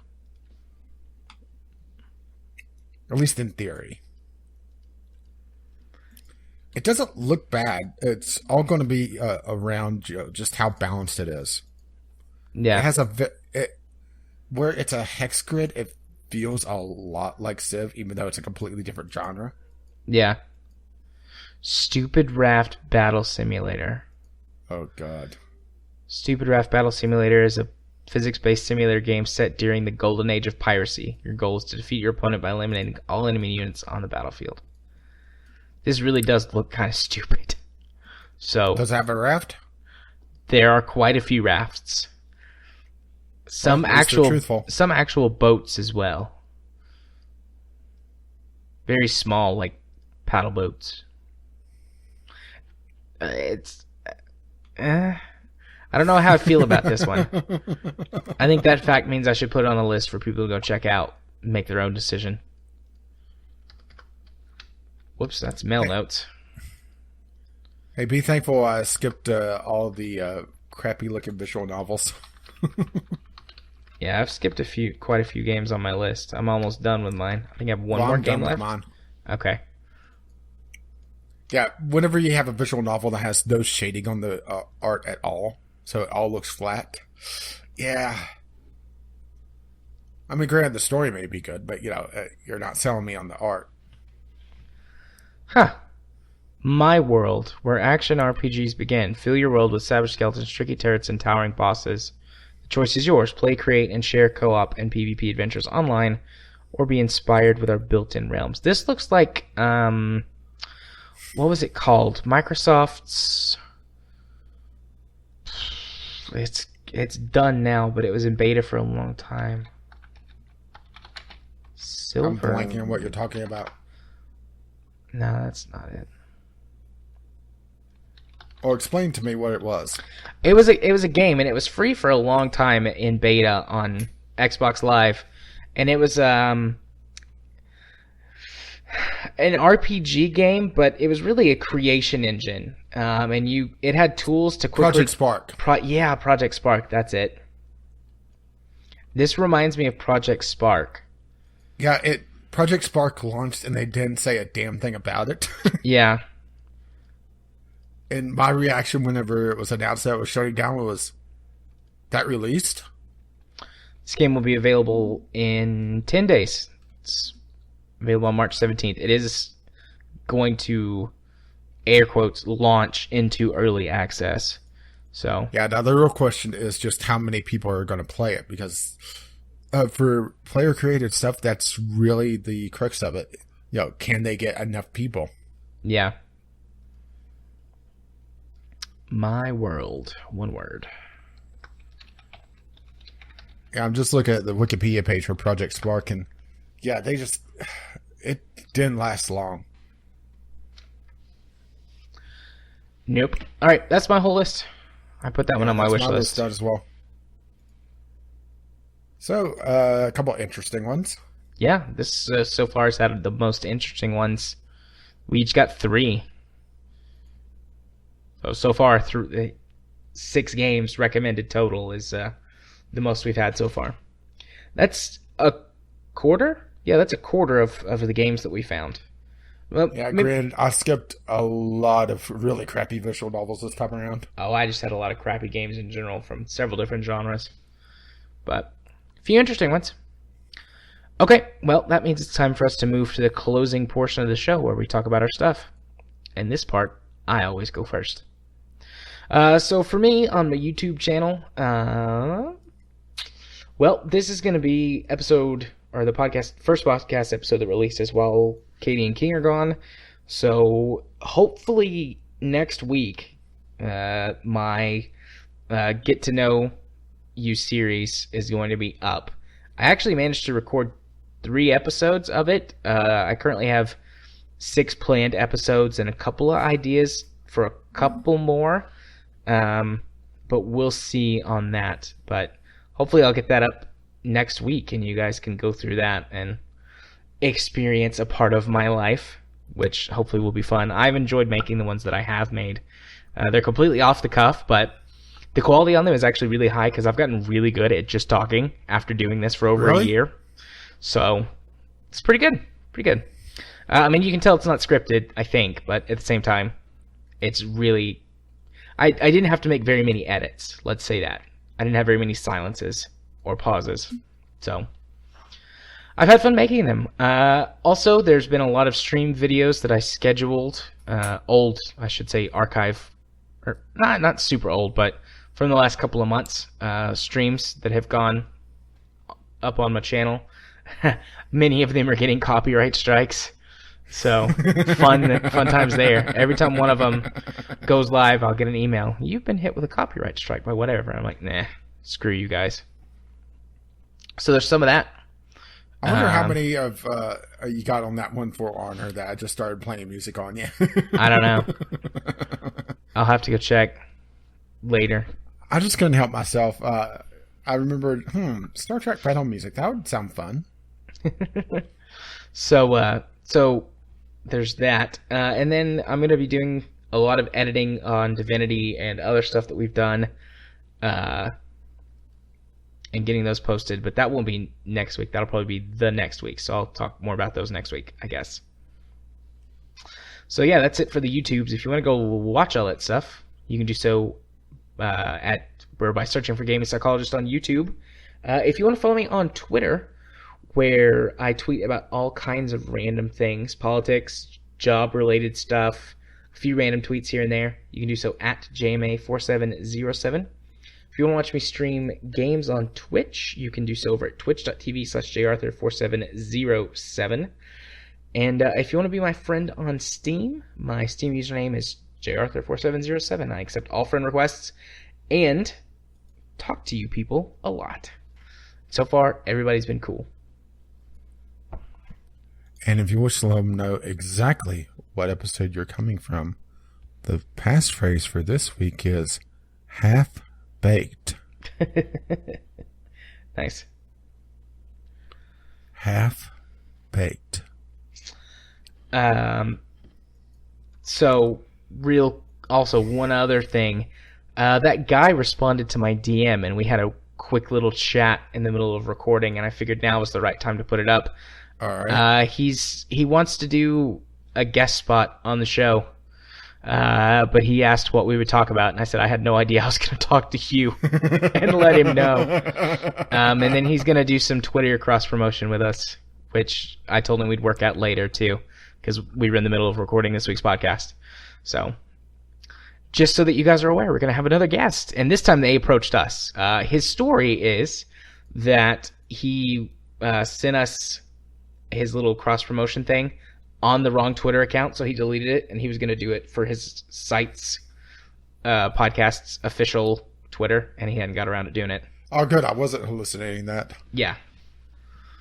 So, we'll probably more details in next week's episode. I don't know if we'll be able to organize something. That's sitting on my desk is starting to dance around, so maybe I should lower the dosage of the caffeine I'm taking in. Might be a good idea. So. Oh wait, it's not the gnome dancing around. It's just my head's vibrating a little bit. So what does it feel like when your heart's about to explode? Well, it feels like your heart's about to explode. I think you would know that feeling. Give me a few seconds. It's a weird feeling when your heart goes all crazy. I had story time. I had when I was in high school, I had a really, really, really way over expensive but nice sound system in my car at the time. And the bass on it was so strong that I could actually play certain songs and it would affect my heartbeat. And like that doesn't seem like a healthy thing. No, it wasn't. People could sit in the car and they could feel their heart flutter and do weird things when you play certain music. And I was a dumb teenager. I thought it was fun. And then one time my heart didn't go back to normal for a while. Whoops. And that was the last time I ever did that. That's when you get back in the car and start playing dubstep to try to restart your heart. Wub, wub, wub, wub. Dubstep was not a thing, I don't think, at the time. When did dubstep? Let's go back to Wikipedia. The VGL podcast, powered by Wikipedia. Okay, dubstep was a thing back then. It just wasn't really big. Dubstep didn't become common and popular until the late 2000s, early 2010s. So, this would have been in the mid 2000s when dubstep was still pretty much a niche genre. And I was not very much into niche music when I was in high school. I was pretty big into punk rock and classic rock and metal. And Heartstopper. And disco. I really like disco. I still like disco. You know, this explains a few things about you. Oh. Anyways. Knew it! You can have your turn now. Well, outside of not having a Sunday... Well, I didn't have the Sunday sampler this week just because... just felt bad on recording Saturday. And that's why I don't have the filler content for Divinity Original Sin because... Yeah, I was in a bad mood and just wasn't fun. At least for me. You seem to enjoy it. I had fun. Like I said, I always have fun with you. Yeah, it wasn't good videos for me, and I decided, to actually have a quality filter on my channel for once, and just drop the videos. So it's going to be a light week for me. I still have Grow Up, which I just uploaded the second video for that for the week.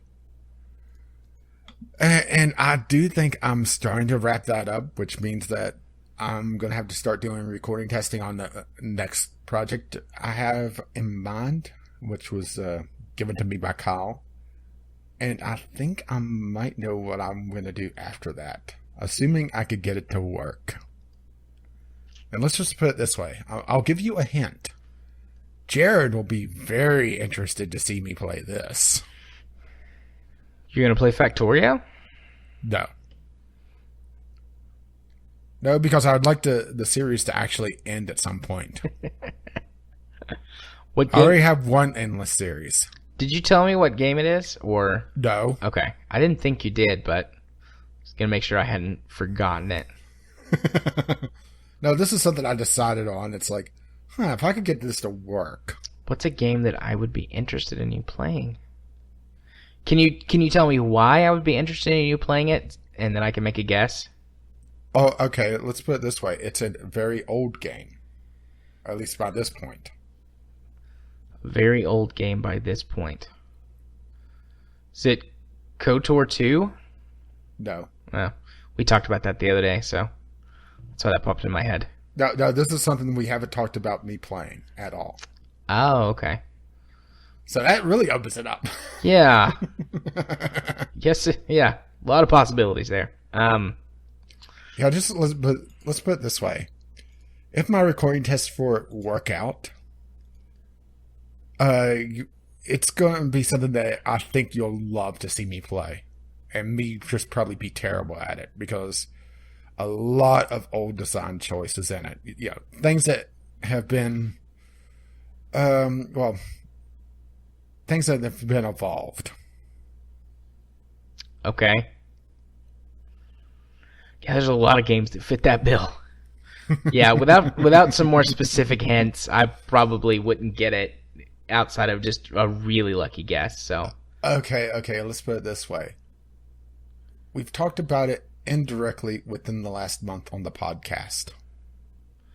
oh gosh, that's still a pretty big list. I've narrowed it down, though. Is it from a console? Like, is this an emulated title? This is not emulated. Okay. And I'll narrow it down even more. As far as I know, this is not available digitally. So I will be acquiring this. Not available digitally. Are the old Command and Conquer games available? Not available digitally? I know at least a couple of them are, but no. Oh. Now I'm bugging with this. I'm Sorry. racking my brain. Thinking about old games that we talked about. We haven't talked about this game directly.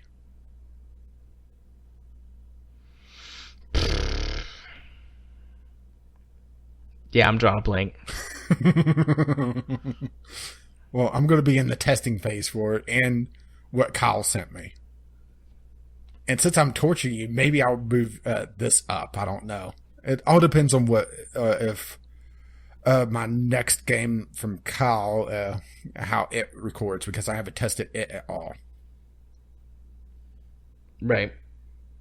And I may have to ask Kyle to see if I can put you out of your misery. Ask Kyle what? If you can share? If I can bump up the game that I'm torturing you with. Oh, okay. Assuming that it works, because I haven't tested it yet. I don't even know if it does work on Windows 10. So there's another possible hint for you. It's that old. Is it the Homeworld series? The old, like the actual original games instead of the remastered one? No. I'm enjoying torturing you. I have way too much fun with this. Is it one of the old Star Wars games? No. Okay.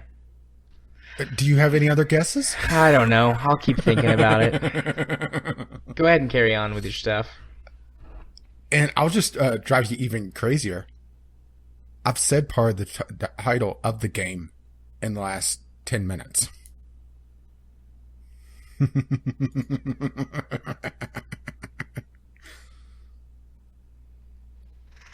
You're evil. Exactly. Now you're going to, in the editing of this, you're going to be going back and forth and listening to what I said to try to piece it out. I'll actually stop to thoroughly listen to this section to try and figure it out. You might get a tweet or a text from me that's like, was it this game? Actually, you might get a lot of those.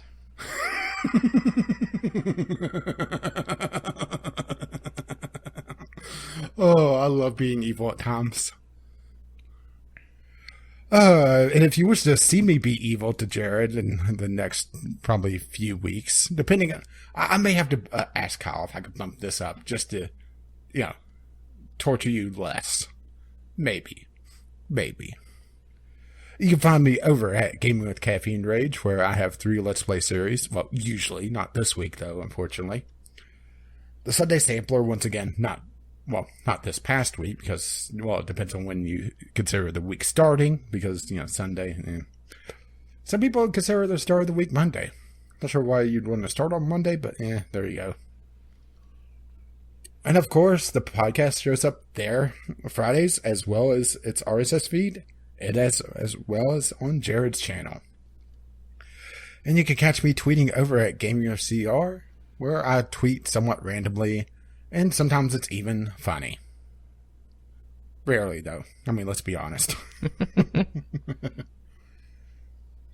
So, wrapping up, if you wish to contact us, once again, our email is vglpodcast@gmail.com, where you can send us your text letters, your voicemails, or your gaming-related topics. Or you can just tweet us, VGL Podcast, on Twitter. If you wish to help pay for this madness, our Patreon is patreon.com/VGLpodcast, and that pays for our RSS feed, which is vglpodcast.podbean.com, which it also appears on iTunes and Google Play, assuming Google Play has actually updated. Did you check that, by the way? I haven't responded to their email where they were like, no, we fixed it. And I'm like, no. Well, I responded to that, and I said, no, it's not fixed. And they said, all right, we need to see what it's doing. And then I haven't responded to that with anything yet. Our intro and outro music is On the Ground by Kevin McLeod, and you can find his work at Incompetech.com. And as always, as this lovely music starts to roll across my voice, goodbye now. Oh, I love torturing Jared.